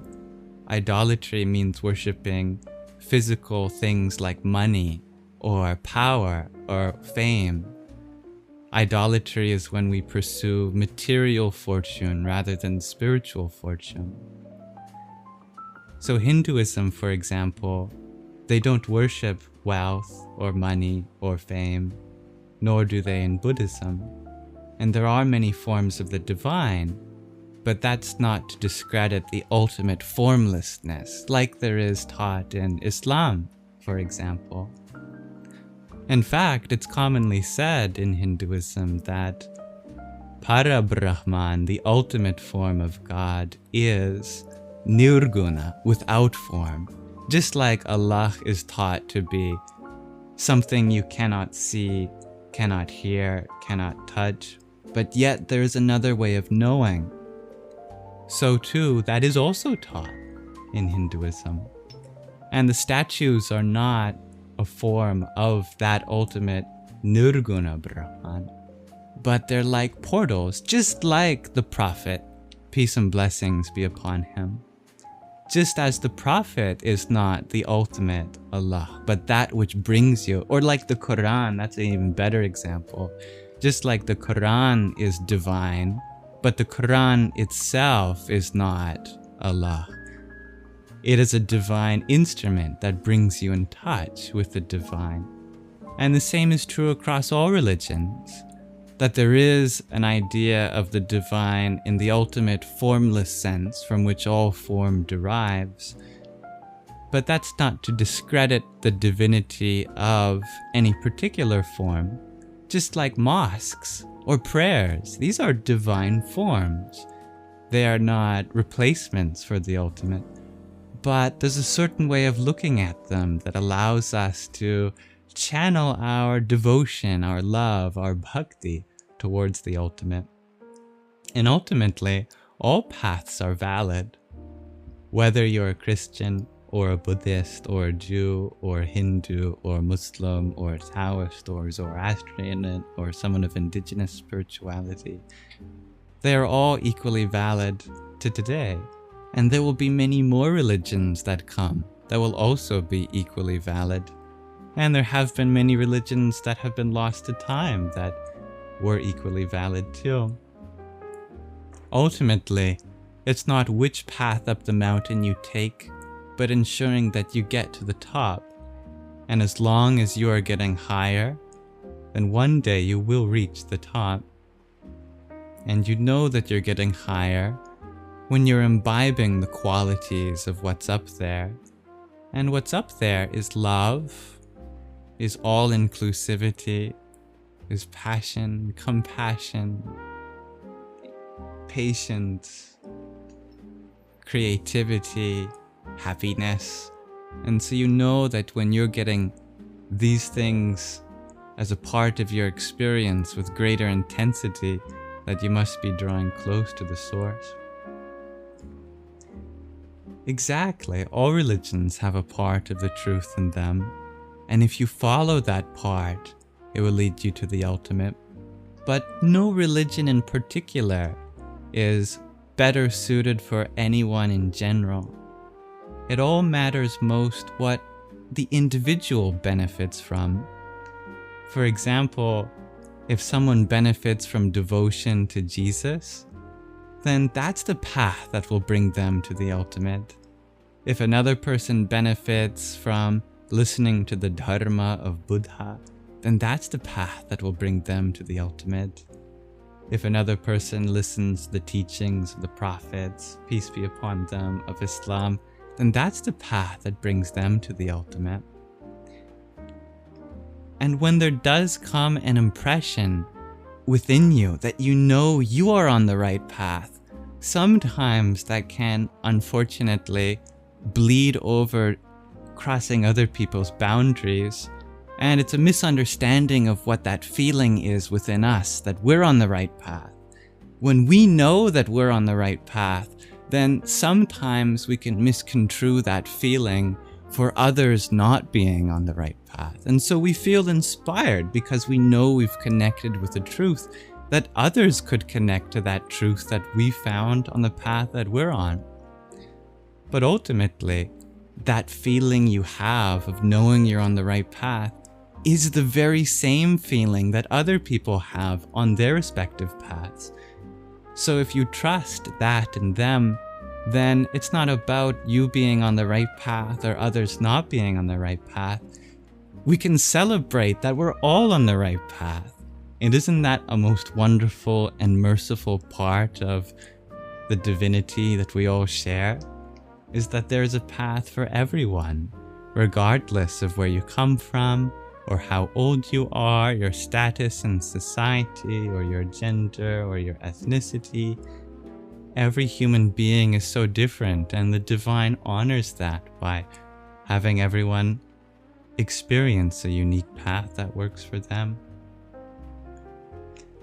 The only thing that we need to worry about is whether we are on the right path, because us being on the right path doesn't depend on others being on our path or not. As long as we are working on our love, our compassion, our patience, our understanding, then that is the role model quality that inspires others. And if you do want to be a guidepost to a particular path and inspire others to join you, then the best way to do that is to become the happiest person that you can be. And through your own happiness and love, other people take note of that and they go, wow, there's something amazing about that person. I want to know what works for them, and maybe I can try out that too. That's the best way to inspire others to follow a similar path, is be a shining example of what that path brings out.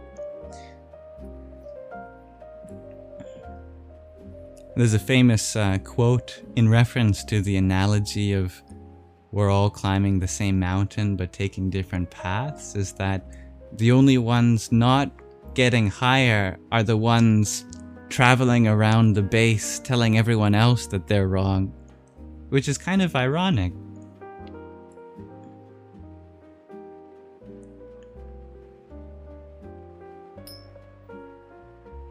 Remember that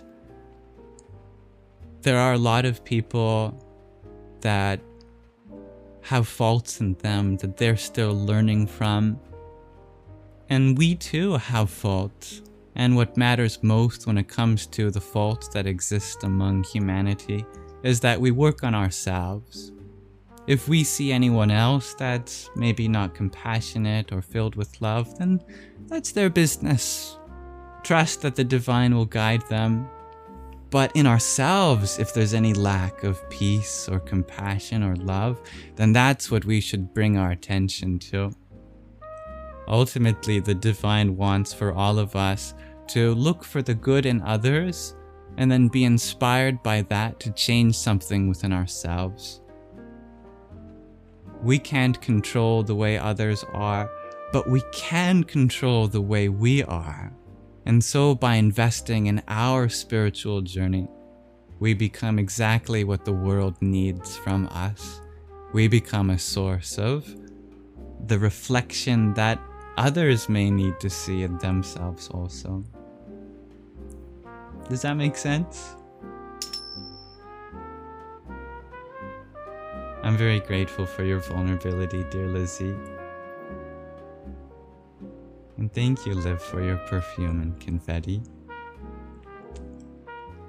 Om Ham Ham Hrim Hrim Nama Shakti Shivaya Shiva Shaktiyai Nama Om. Dear Tech Engine Life, thank you for your pair of finger hearts too. Om Dum Durgaya Nama.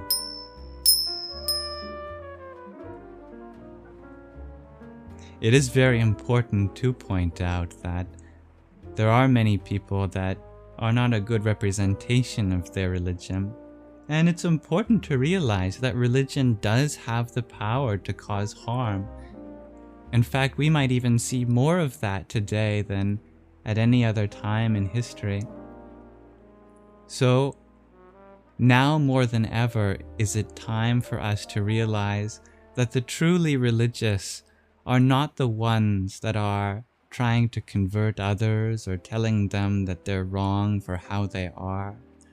The deeply spiritual are always the ones that invite peace and hospitality, regardless of how different our paths may be. That a Christian may extend love to everyone who is not a Christian. That a Buddhist may happily be friends with everyone who's not a Buddhist. That a Zoroastrian may see the truth and divinity in the paths beyond Zoroastrianism.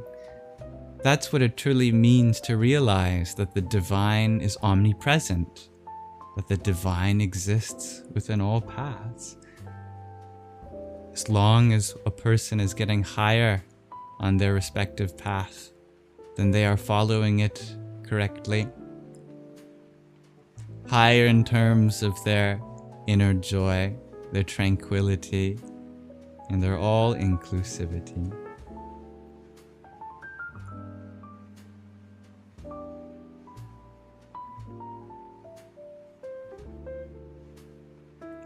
Dear Sapina, you ask, what is the difference between Islam and, for example, Buddhism? Well, we could answer that question, but I think a much better question would be, what are the similarities between Islam and Buddhism? Because as long as we're looking for differences, we may continue to divide on the basis of those differences. But if we look for similarities, then we find the common ground and the overlap, and then we share something beautiful within all paths. I think the similarities of Buddhism and Islam is, one, for example, that they're not so concerned about forms of the divine. Islam famously has a beautiful philosophy of ensuring that the idea of divine gets reserved for only the ultimate expansiveness that transcends all form. And Buddhism has a similar philosophy to it. Also, Buddhists love mantras, and so too there's zikr in Islam, which are holy sayings that can be chanted. Buddhists love to pray throughout their day in the form of meditation, and Muslims like to meditate throughout their day in the form of prayer. I think those are beautiful overlaps. Fasting is a tradition that's part of both too.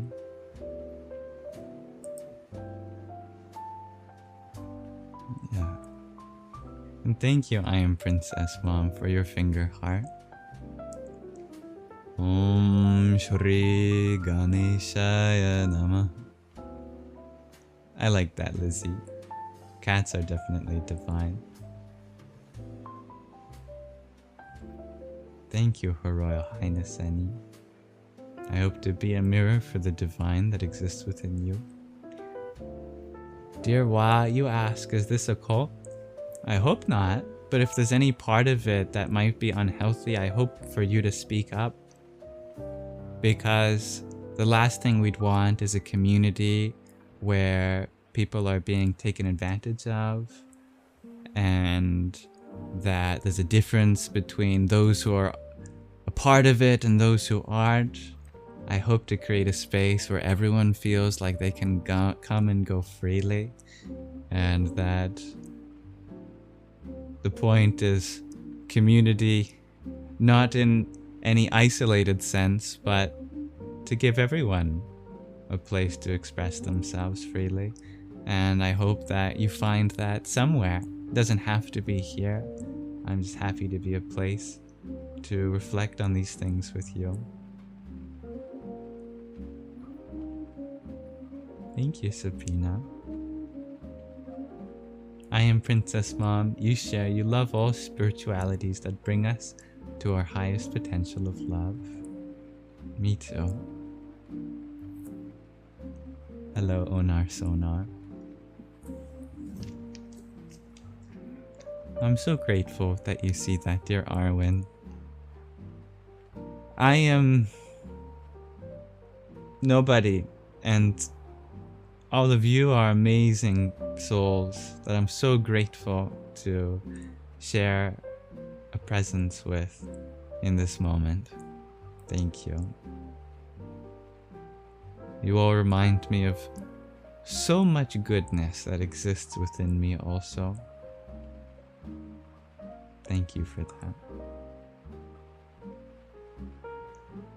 Dear Liv, you ask, how is it when you don't fit in any of the big religions and you're partly pagan, partly psychic? You're doing your own thing. Religion is one form of being spiritual, and spirituality can take place in many forms, not all of them necessarily religious. So you don't even have to label yourself. Again, the true, what's it called? A waystone? The true trademark of being on the right path is not any particular label that you attach yourself to, but if you notice that as you continue practicing, you become more peaceful, more compassionate, more wholesome, more patient. You have a better relationship with your body and mind and with those around you, that you are a source of prosperity. That is all you need to know. Yeah, I do. The chapters on YouTube are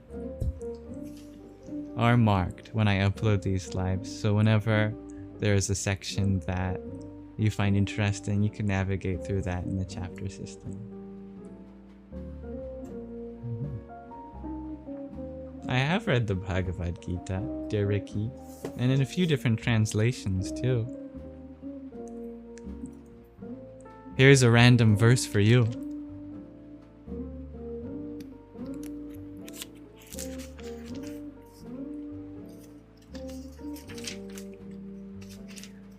Om Pat Patram pushpam phalam toyam yo me bhaktya prayachati tadaham bhaktyupar hurtam ashnami prayatatmanah. Patram, a leaf. Pushpam, a flower. Phalam, a fruit. Toyam, water. Yah, whoever. Me, unto me. Bhaktya, with devotion. Prayachati, offers. Tat, that. Aham, I. Bhakti, upahurtam, offered in devotion. Ashnami, accept. Prayata atmanha, from one in pure consciousness. In English, if one offers me with love and devotion a leaf, a flower, a fruit, or water, I will accept it.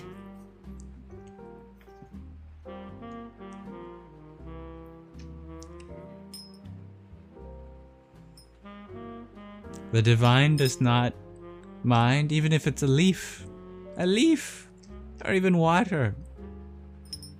The divine will go, wow, I see the devotion in your heart with pure consciousness. I accept that. So if you ever feel like you have so much to give the divine, but the divine doesn't need much. A glass of water placed before you with love, the divine goes, I love that. Yep. Water? Thank you. Everything I need right there. You like leaves? That's a good thing. Me too. Actually, I have written a program that does the chaptering for me too, Gabriel. You're very welcome, dear Wa. So what's this all about? Well, this is a Sangha. Sangha is an ancient Sanskrit word in reference to community. Not a community of anything specific, but simply with the intention of cultivating a space for us all to grow spiritually, regardless of the path that you're on. All paths are welcome equally. King Julian. Mort, give me water, Mort. Okay, King Julian. Anything for your holiness. Not the feet, Mort. Don't touch the feet. How many times I have to tell you? Sorry, King Julian. Thank you for your subscription. I am Princess Well. Om Namah Parashaktaye. Can I do Peter Griffin? I don't know if I can. Hey Lois. I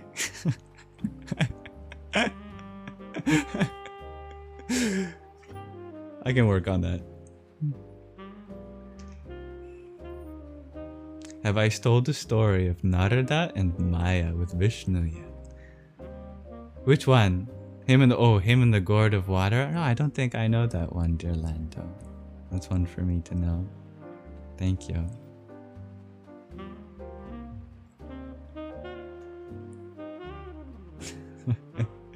Good night, Into the Abyss.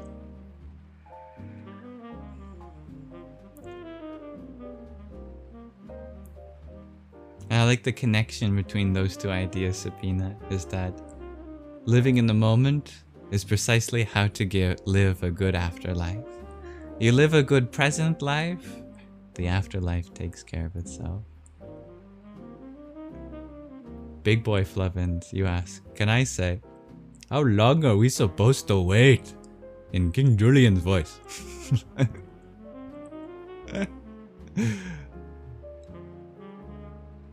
Hello, dear Onyx. You experienced the Kundalini, dear Roberto. It was powerful, auspicious.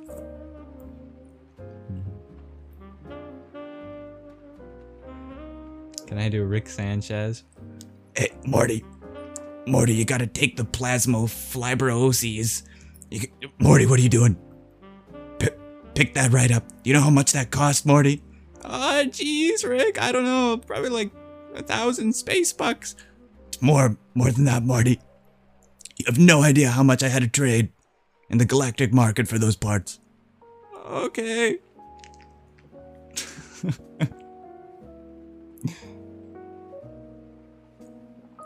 Anyway. Thank you, Ingrid, for your heart meme. Harihi Om Tat Sat. And I am Princess Mom. Thank you for your rose too. Om Bhuvaswa Tat Savitur Varenyam Bhargo Devasya Dhimahi Dhiyo Yona Prachodayat. It's good. These vocal warm-ups are helping me get prepared for our mantra for tonight's meditation, which is what I'm going to start introducing shortly. So allow me to get that prepared for you all. We have come to the part of our Sangha where we're going to end with a mantra meditation. Where is Rumi in the question of the day? We did those already, dear Myrna. It's funny, Arwen.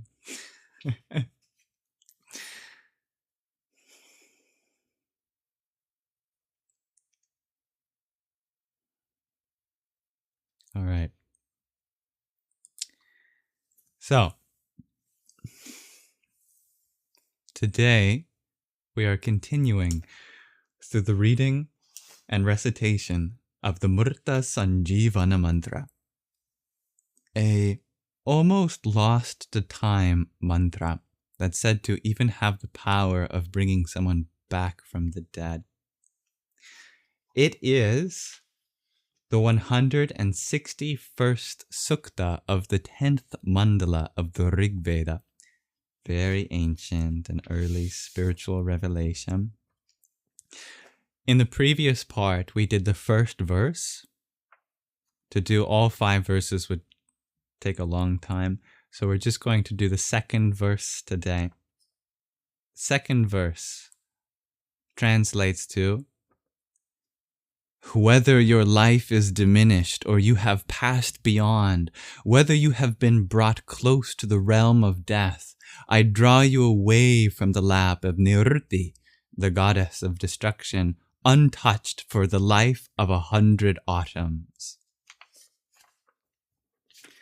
And as before, it's very technical, combining 3 different Vedangas, auxiliary disciplines of the Vedas, namely pronunciation, prosody, and intonation, which I will show you all on screen.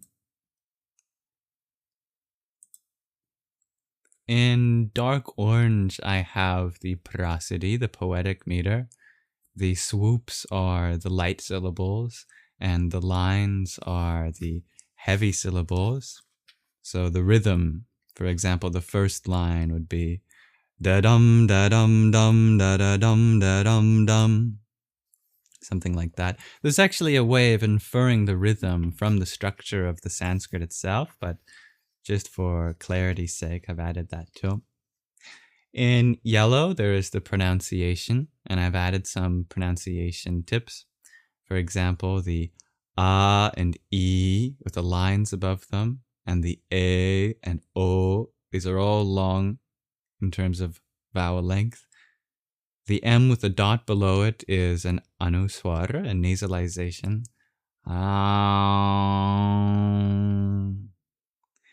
The S with the dot under it and the R with the dot under it, you curl your tongue back to pronounce these.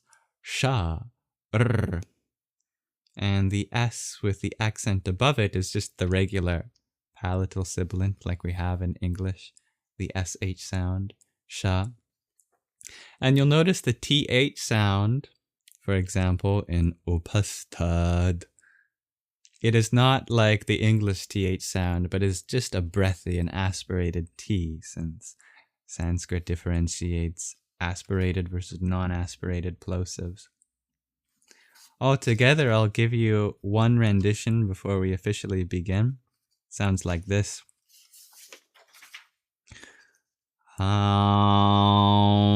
Yadi kshitayur yadi vapareto yadi mrityorante kamnita eva tamaharami nirterupastad asvarshamenam shatasharadaya.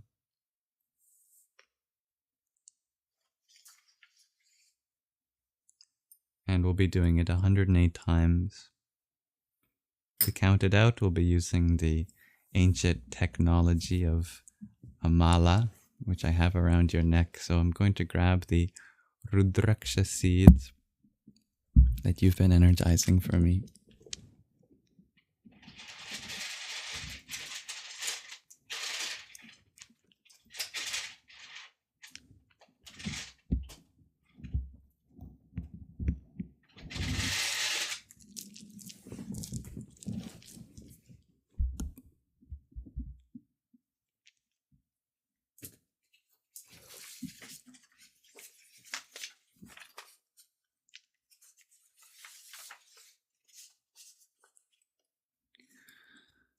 Forgive me for any inconsistencies, as this will be my first time reciting it full revolution of a mala.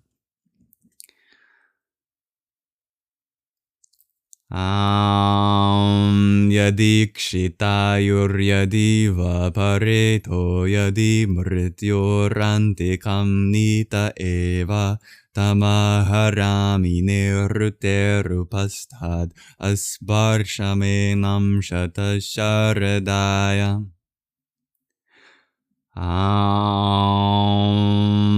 Yadi kshitayur yadi vapareto yadi mrityorante kamnita eva tamaharami nirterupastad asvarshamenam shatasharadaya. Yadi kshitayur yadi vapareto yadi mrityorante kamnita eva tamaharami nirterupastad asvarshamenam shatasharadaya. Yadi kshitayur yadi vapareto yadi mrityorante kamnita eva tamaharami nirterupastad asvarshamenam shatasharadaya. Yadi kshitayur yadi vapareto yadi mrityorante kamnita eva tamaharami nirterupastad asvarshamenam shatasharadaya.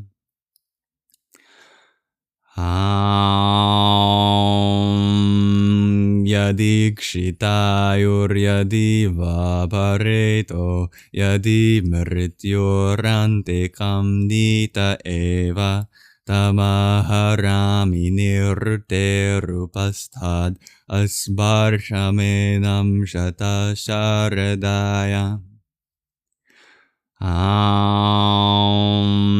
Yadi kshitayur yadi vapareto yadi mrityorante kamnita eva tamaharami nirterupastad asvarshamenam shatasharadaya.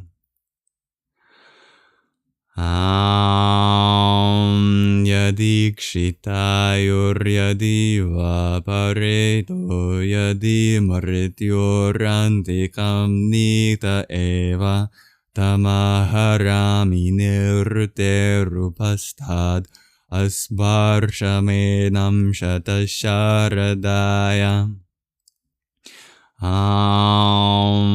Yadi kshitayur yadi vapareto yadi mrityorante kamnita eva tamaharami nirterupastad asvarshamenam shatasharadaya. Yadikshitayuryadi vapareto yadi mrityorantikam nita eva tamaharami nirterupasthat asvarshamenam shatasharadaya. Yadikshitayuryadi vapareto yadi mrityorantikam nita eva tamaharami nirterupasthat asvarshamenam shatasharadaya.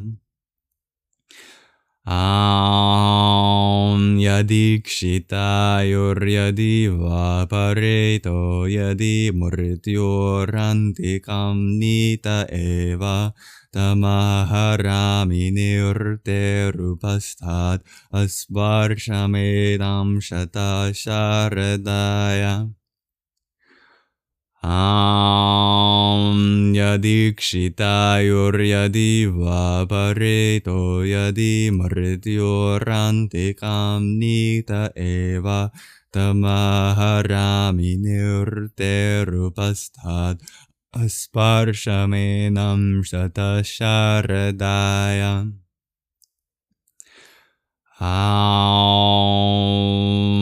Yadikshitayuryadi vapareto yadi mrityorantikam nita eva tamaharami nirterupasthat asvarshamenam shatasharadaya.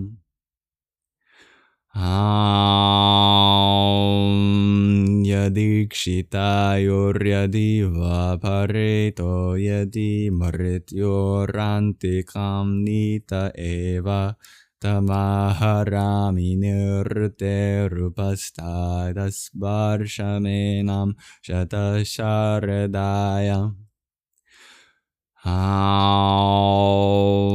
Yadikshitayuryadi vapareto yadi mrityorantikam nita eva tamaharami nirterupasthat asvarshamenam shatasharadaya.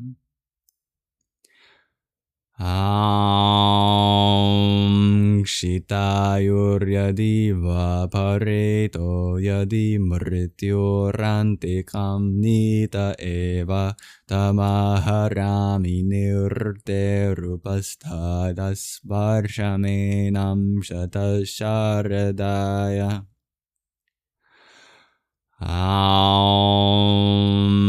Yadikshitayuryadi vapareto yadi mrityorantikam nita eva tamaharami nirterupasthat asvarshamenam shatasharadaya.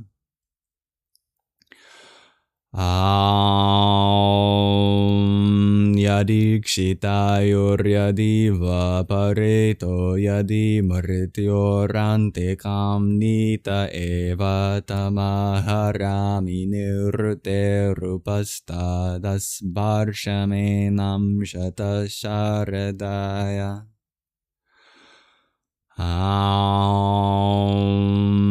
Yadikshitayuryadi vapareto yadi mrityorantikam nita eva tamaharami nirterupasthat asvarshamenam shatasharadaya.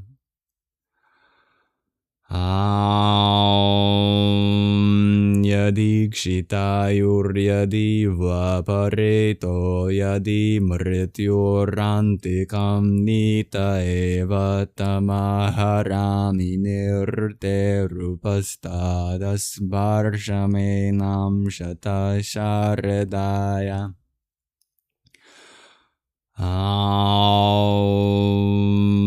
Yadikshitayuryadi vapareto yadi mrityurantikam dita eva tamaharami nirte rupastadas varshamenam shatasharadaya.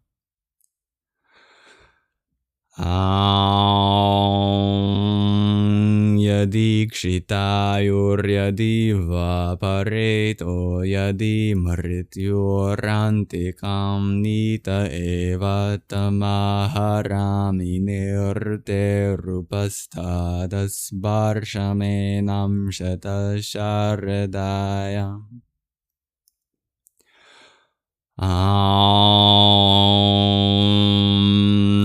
Yadikshitayuryadi vapareto yadi mrityurantikam nita eva tamaharami nirte rupastadas varshamenam shatasharadaya.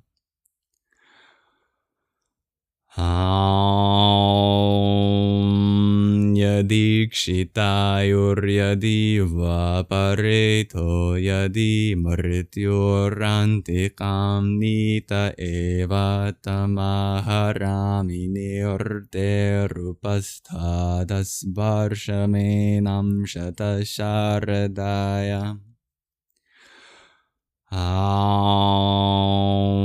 Yadikshitayuryadi vapareto yadi mrityurantikam nita eva tamaharami nirte rupastadas varshamenam shatasharadaya.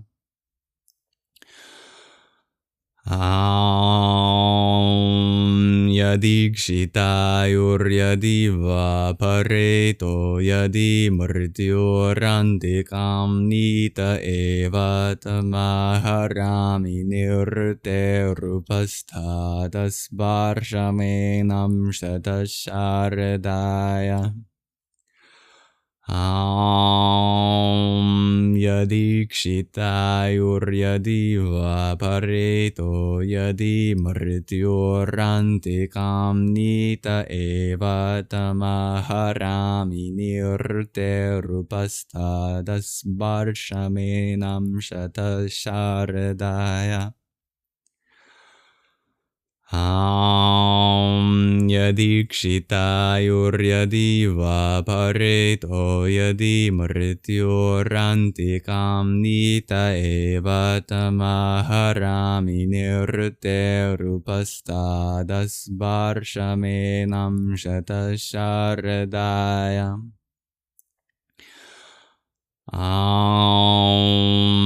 Yadikshitayuryadi vapareto yadi mrityurantikam nita eva tamaharami nirte rupastadas varshamenam shatasharadaya.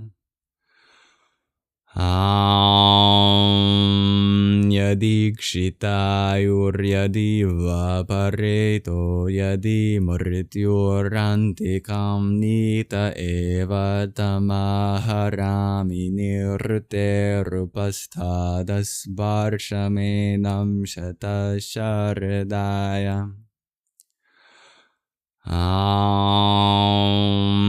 Yadikshitayuryadi vapareto yadi mrityurantikam nita eva tamaharami nirte rupastadas varshamenam shatasharadaya.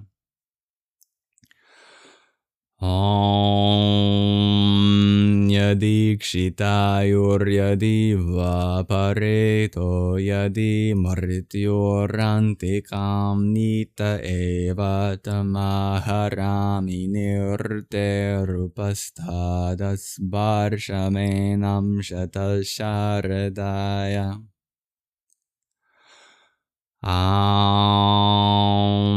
yadikshitayuryadi vapareto yadi mrityorantikam nita eva tamaharami nirte rupasthadas varshamenam shatasharadaya.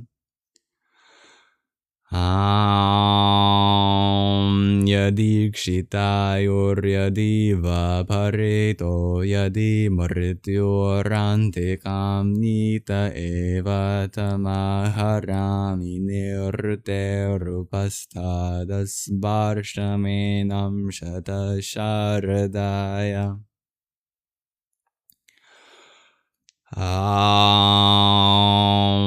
Yadikshitayuryadi vapareto yadi mrityorantikam nita eva tamaharami nirte rupasthadas varshamenam shatasharadaya.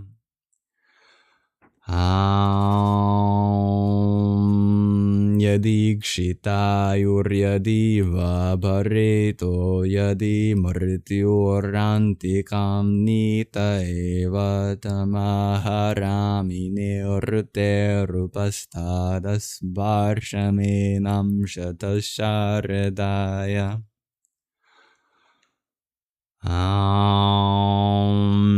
Yadikshitayuryadi vapareto yadi mrityorantikam nita eva tamaharami nirte rupasthadas varshamenam shatasharadaya. Yadikshitayuryadi vapareto yadi mrityorantikam nita eva tamaharami nirte rupasthadas varshamenam shatasharadaya.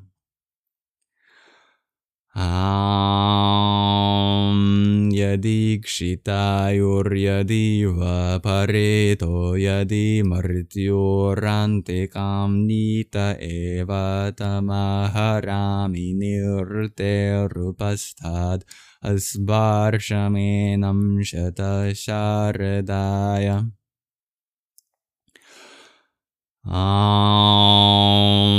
Yadikshitayuryadi vapareto yadi mrityorantikam nita eva tamaharami nirte rupasthadas varshamenam shatasharadaya.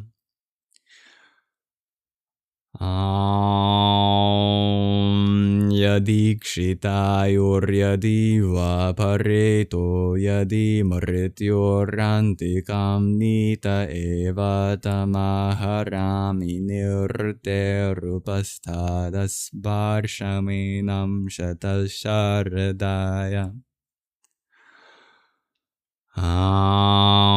Yadikshitayuryadi vapareto yadi mrityorantikam nita eva tamaharami nirte rupasthadas varshamenam shatasharadaya. Yadikshitayuryadi vapareto yadi mrityorantikam nita eva tamaharami nirte rupasthadas varshamenam shatasharadaya. Yadikshitayuryadi vapareto yadi mrityorantikam nita eva tamaharami nirte rupasthadas varshamenam shatasharadaya. Yadikshitayuryadi vapareto yadi mrityorantikam nita eva tamaharami nirte rupasthadas varshamenam shatasharadaya. Yadikshitayuryadi va pareto yadi mrityorantikam nita eva tamaharami nirte rupastadas varshamenam shata sharadaya. Yadikshitayuryadi va pareto yadi mrityorantikam nita eva tamaharami nirte rupastadas varshamenam shata sharadaya. Yadikshitayuryadi va pareto yadi mrityorantikam nita eva tamaharami nirte rupastadas varshamenam shata sharadaya. Yadikshitayuryadi va pareto yadi mrityorantikam nita eva tamaharami nirte rupastadas varshamenam shata sharadaya. Yadikshitayuryadi va pareto yadi mrityorantikam nita eva tamaharami nirte rupastadas varshamenam shata sharadaya. Yadikshitayuryadi va pareto yadi mrityorantikam nita eva tamaharami nirte rupastadas varshamenam shata sharadaya. Yadikshitayuryadi va pareto yadi mrityorantikam nita eva tamaharami nirte rupastadas varshamenam shata sharadaya. Yadikshitayuryadi va pareto yadi mrityorantikam nita eva tamaharami nirte rupastadas varshamenam shata sharadaya. Yadikshitayuryadi va pareto yadi mrityorantikam nita eva tamaharami nirte rupastadas varshamenam shata sharadaya. Yadikshitayuryadi va pareto yadi mrityorantikam nita eva tamaharami nirte rupastadas varshamenam shata sharadaya.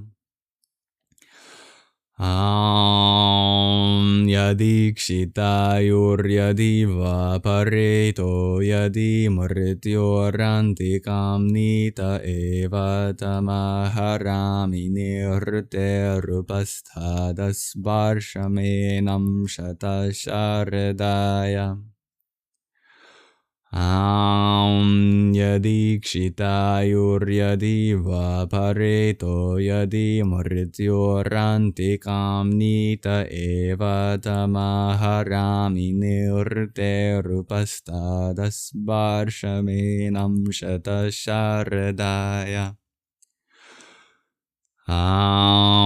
Yadikshitayuryadi va pareto yadi mrityorantikam nita eva tamaharami nirte rupastadas varshamenam shata sharadaya. Yadikshitayuryadi va pareto yadi mrityorantikam nita eva tamaharami nirte rupastadas varshamenam shata sharadaya. yadikshitayuryadiva pareto yadi mrityorantikam nita eva tamaharami nirterupastad asvarshamenam shata sharadayam.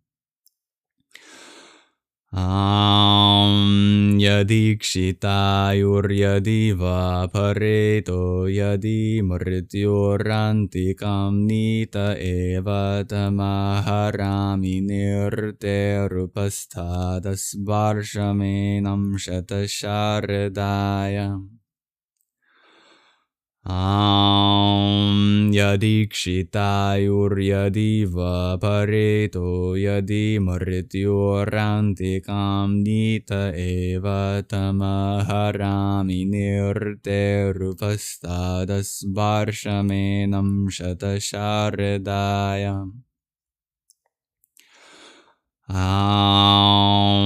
Yadikshitayuryadiva pareto yadi mrityorantikam nita eva tamaharami nirterupasthadas varshamenam shatasharadaya.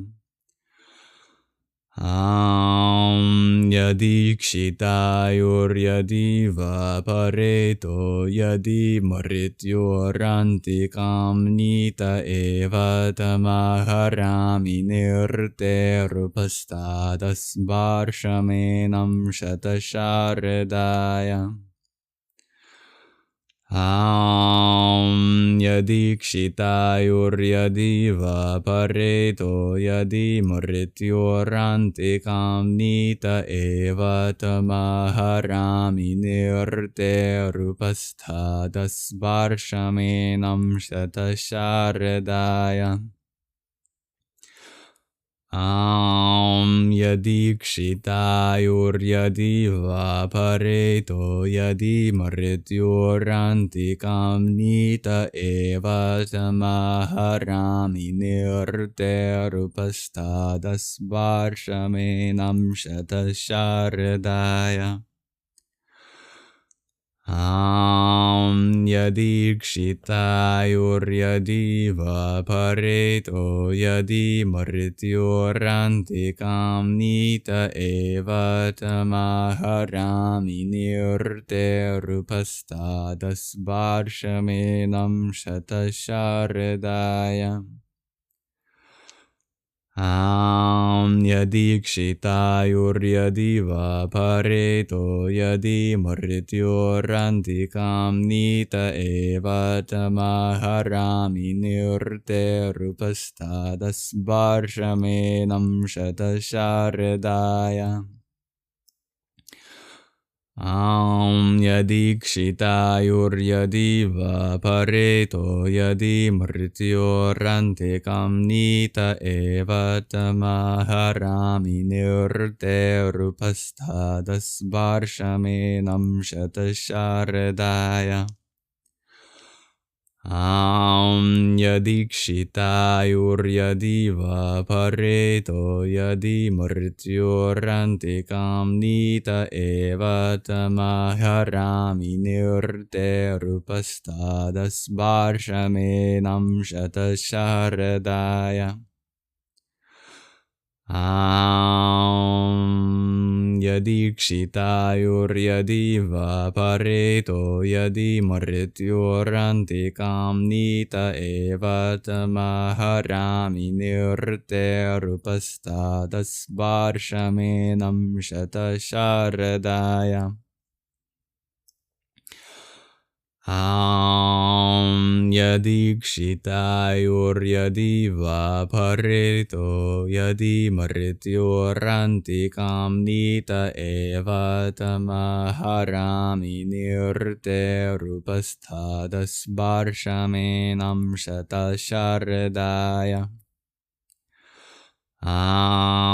Yadikshitayuryadiva pareto yadi mrityorantikam nita eva tamaharami nirterupasthadas varshamenam shatasharadaya. Yadikshitayuryadi va pareto yadi mrityorrantikam nita eva tamaharami nirte rupasthadas varshamenam shatasharadaya. Yadikshitayuryadi va pareto yadi mrityorrantikam nita eva tamaharami nirte rupasthadas varshamenam shatasharadaya. Yadikshitayuryadi va pareto yadi mrityorrantikam nita eva tamaharami nirte rupasthadas varshamenam shatasharadaya. Yadikshitayuryadi va pareto yadi mrityorrantikam nita eva tamaharami nirte rupasthadas varshamenam shatasharadaya. Yadikshitayuryadi va pareto yadi mrityorrantikam nita eva tamaharami nirte rupasthadas varshamenam shatasharadaya.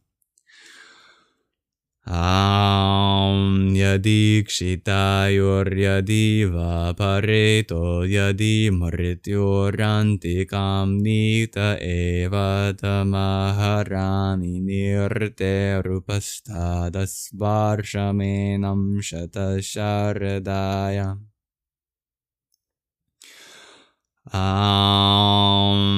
Yadikshitayuryadi va pareto yadi mrityorrantikam nita eva tamaharami nirte rupasthadas varshamenam shatasharadaya.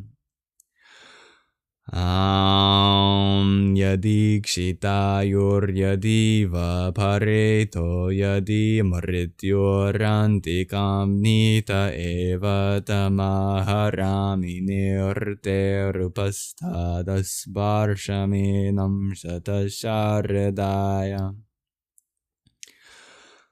Yadikshitayuryadi va pareto yadi mrityorrantikam nita eva tamaharami nirte rupasthadas varshamenam shatasharadaya.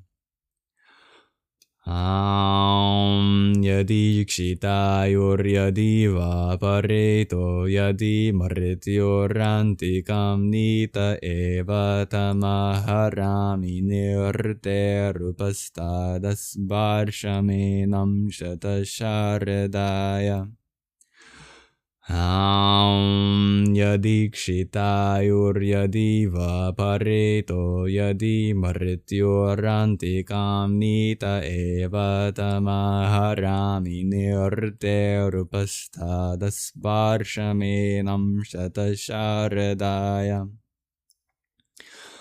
Yadikshitayuryadi va pareto yadi mrityorrantikam nita eva tamaharami nirte rupasthadas varshamenam shatasharadaya. Yadikshitayuryadi va pareto yadi mrityorrantikam nita eva tamaharami nirte rupasthadas varshamenam shatasharadaya. Yadikshitayuryadi va pareto yadi mrityorrantikam nita eva tamaharami nirte rupasthadas varshamenam shatasharadaya. Yadikshitayuryadi vapareto yadi mrityorrantikam nita eva tamaharami nirte rupasthadas varshamenam shatasharadaya.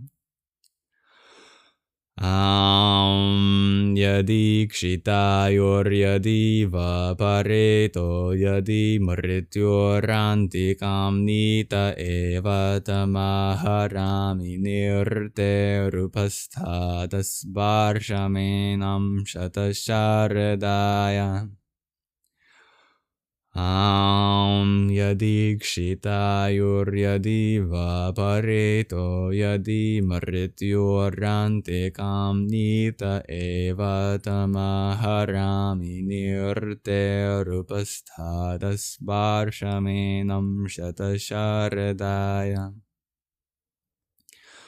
Yadi kshitayoryadi vapareto yadi mrityorrantikam nita eva tamaharami nirte rupasthadas varshamenam shatasharadaya. Yadi kshitayoryadi vapareto yadi mrityorrantikam nita eva tamaharami nirte rupasthadas varshamenam shatasharadaya. Yadi kshitayoryadi vapareto yadi mrityorrantikam nita eva tamaharami nirte rupasthadas varshamenam shatasharadaya. Yadi kshitayoryadi vapareto yadi mrityorrantikam nita eva tamaharami nirte rupasthadas varshamenam shatasharadaya. Yadi kshitayoryadi vapareto yadi mrityorrantikam nita eva tamaharami nirte rupasthadas varshamenam shatasharadaya. Yadi kshitayoryadi vapareto yadi mrityorrantikam nita eva tamaharami nirte rupasthadas varshamenam shatasharadaya. Yadi kshitayoryadi vapareto yadi mrityorrantikam nita eva tamaharami nirte rupasthadas varshamenam shatasharadaya. Yadi kshitayoryadi vapareto yadi mrityorrantikam nita eva tamaharami nirte rupasthadas varshamenam shatasharadaya. Yadi kshitayoryadi vapareto yadi mrityorrantikam nita eva tamaharami nirte rupasthadas varshamenam shatasharadaya. Yadi kshitayoryadi vapareto yadi mrityorrantikam nita eva tamaharami nirte rupasthadas varshamenam shatasharadaya. Yadi kshitayoryadi vapareto yadi mrityorrantikam nita eva tamaharami nirte rupasthadas varshamenam shatasharadaya. Yadikshitayuryadi va pareto yadi mrityurantikam nita eva tamaharami nirte rupasthadas varshamenam shatasharadaya. Yadikshitayuryadi va pareto yadi mrityurantikam nita eva tamaharami nirte rupasthadas varshamenam shatasharadaya. Yadikshitayuryadi va pareto yadi mrityurantikam nita eva tamaharami nirte rupasthadas varshamenam shatasharadaya. Yadikshitayuryadi va pareto yadi mrityurantikam nita eva tamaharami nirte rupasthadas varshamenam shatasharadaya.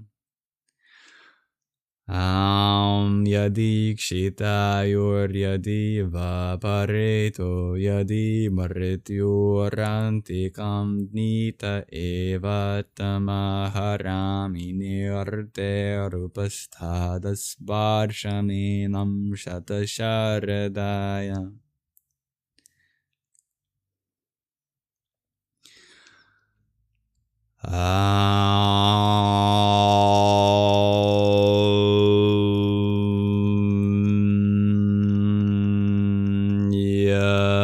Yadikshitayuryadi va pareto yadi mrityurantikam nita eva tamaharami nirte rupasthad asvarshamenam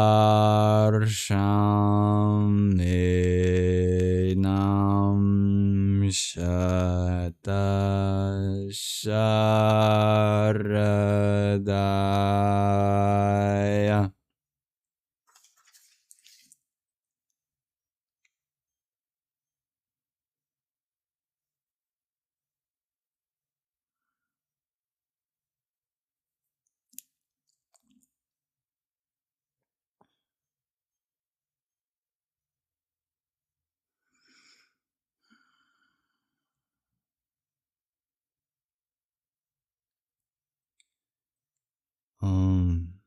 May life be restored.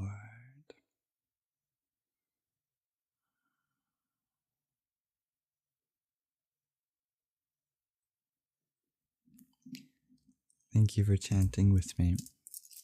That was the second verse of the Murtha Sanjivana Mantra from the 161st Sukta of the 10th Mandala of the Rig Veda. I hope you felt the vibrations from that. My phone certainly has, so allow me to turn it off.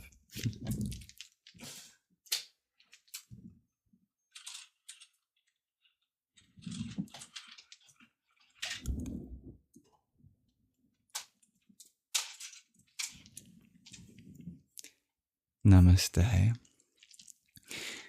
In the next part, we will be doing the third verse. And then after all 5 verses are done, that will be the entirety of the Murtha Sanjivana Mantra.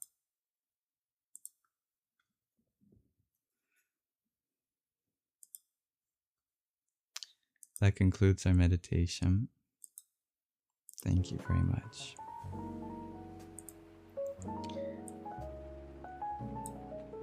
And this is the end of our Sangha. Thanks to those who sent a gift while we were chanting.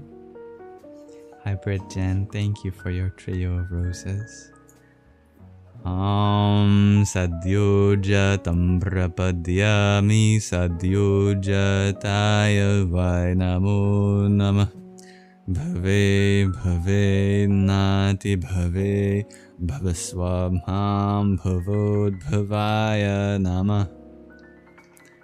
Gina, thank you for your pair of roses. Om Vamadevaya Namo Jeshtaya Namah Shreshtaya Namo Rudraya Namah Kalaya Namah Kalevekaranaya Namo Balaya Namo Balevekaranaya Namo Balapramatanaya Namah Sarva Bhuta Damanaya Namo Manonmanaya Namah. Thank you, Tattvamasi, for your quintet of roses. Om Tatpurshaya Vidmahe Mahadevaya Dhimahi Tanno Rudrah Prachodayat. Have you been watching on 2 different devices, dear Gina?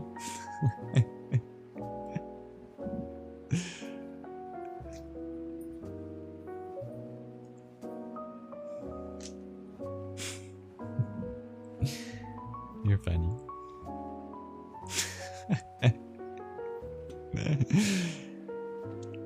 Thank you everyone for the Sangha. Thank you to my lovely moderators for helping keep the peace. May this live stream be offered to the divinity within you. Om Asato Ma Sadgamaya Tamaso Ma Jyotirgamaya Mrityoramritam Gamaya. Om Shanti Shanti Shanti. Om. Lead us from the unreal to the real, from darkness to the light, from death to deathlessness. Om. May there be peace in us, may there be peace in our environment, and may there be peace in the forces that act on us. Take care, everyone. Thank you, Gina.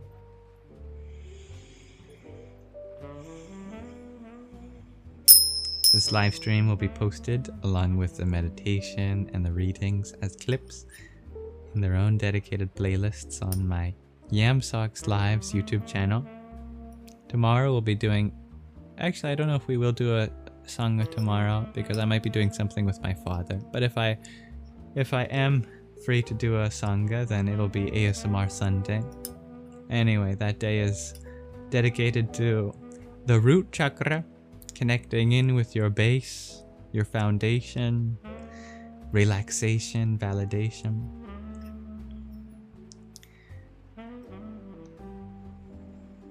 If there's any way in which I can make this space more inclusive next time, please let me know. And happy International Women's Day, everyone. Please send lots of love to the women in your life. And if you are a woman, send lots of love into your own body and mind. Where would we be without women? Absolutely nowhere, that's for sure. I will leave with a prayer. I pray that a generation of women rise to reclaim the power that is already within them, and that Shakti may rise to the occasion to lead the world with their vision, with their ability to perceive and hold the form for what needs to come.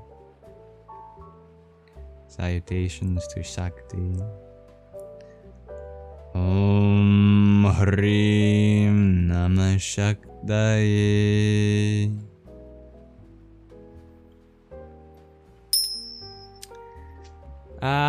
Undecided on that, dear Tattvamasi.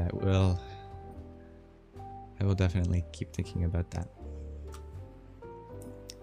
Anyway, May you all have a wonderful rest of your present moment.